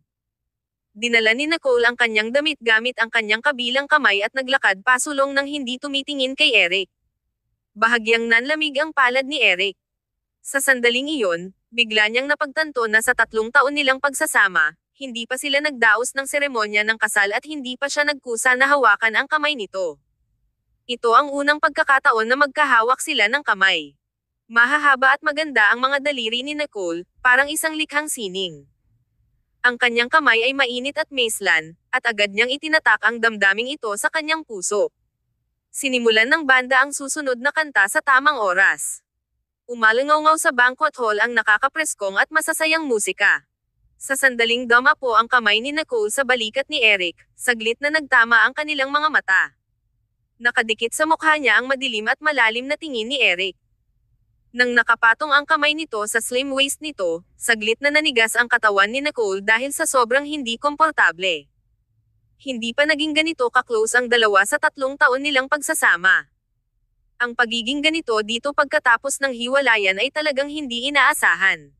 Nagtagal si Nicole ng ilang segundo para mabawi ang kanyang katinoan. Pagkatapos ay naglagay siya ng peke at walang pakialam ng ngiti sa kanyang mukha. Ang kanilang magandang footwork, confident na tindig, at katamtamang pagpapakumbaba, ay ganap na nakakuha ng mga mata ng mga manunood habang ang musika mula sa gitna ng entablado ay nilunod ang kanilang pag-uusap. Hindi marunong sumayaw, ha? Napaka-seductive ng malalim at malinaw na boses ng lalaki. Nagtaas ng kilay si Nicole. Depende sa tao. Siya ay prangka at hindi mapagpatawad. Hindi na malayan ang mga mata ni Eric. Pabalik-balik silang dalawa. Matarik na umikot ang musika at unti-unting bumilis ang ritmo. Hinigpitan ng lalaki ang pagkakahawak sa kamay niya at sa balingkinitan nitong bewang. Bakit hindi ko alam na marunong kang magnegosyo? Ang ideya ba ng Stanton Corporation na makipagtulungan kay Gerard Lickman, o sa iyo ba? Maganda ang ginawa ni Nicole at muling nagkasama ang dalawa. Maraming hindi mo alam, at wala akong kailangang sabihin sa iyo. Dahan daw ang pumulupot ang sulok ng labi niya na may bahid ng panunuya. Sa 3 taon nilang pagsasama, hindi niya naisip na intindihin siya bilang asawa, kaya ano pa ang silbi ng pagsasabi sa kanya ng anuman pagkatapos ng kanilang hiwalayan. Para sa kanya, si Nicole ay isang dumaraan na karakter sa nakalipas na 3 taon, ngunit para kay Nicole, ito ay isang hindi malilimutang aral. Ang liwanag ay sumikat sa magkasintahan. Gwapo naman si Eric gaya ng dati. Ang kanyang matayog na tuwid na katawan ay humanga sa kanya ang bawat babae. Umiindayog ang damit ni Nicole sa bawat hakbang niya. Ang kanyang magandang tindig at ang kanyang kapansin-pansing mga tampok ay nagulat sa mga tao. Kung tumitigil ang oras sa sandaling ito, makikita ang mga tao sa bulwagan na sama-samang humihingal. Lahat ng mata ay nasa 2 taong ito. Malinaw na nagtutugma ang kanilang mga galaw, ngunit walang intensyon ng duo para sa pakikipag-ugnayan. To be precise, walang balak si Nicole na harapin si Eric. Nais niya lamang na matapos ang kantang ito ng mabilis dahil ang pagiging malapit kay Eric Ferguson ay naging dahilan upang hindi siya komportable. Parang tinak ang mukha ni Eric habang tahimik na ini-inspection siya. Lumiko ang musika sa huling seksyon. Isinandal ni Eric ang katawan habang umuurong si Nicole at inangat ang ulo para tapusin ang sayaw. Ang kanyang mahaba at balingkinitang leeg ay Maislan na kurba. Nang malapit nang matapos ang kanta, hindi namamalayang itinuwid ni Nicole ang kanyang likod, ngunit hindi niya inaasahan na hindi uurong si Eric. Hindi inaasahang naglapat ang kanilang mga labi. Ang isa ay malambot at Maislan, at ang isa naman ay malamig at manipis. Ang huling tala ay nag-drug bago ito biglang huminto na parang sinasalamin nito ang pagyayelo ng oras sa sandaling ito.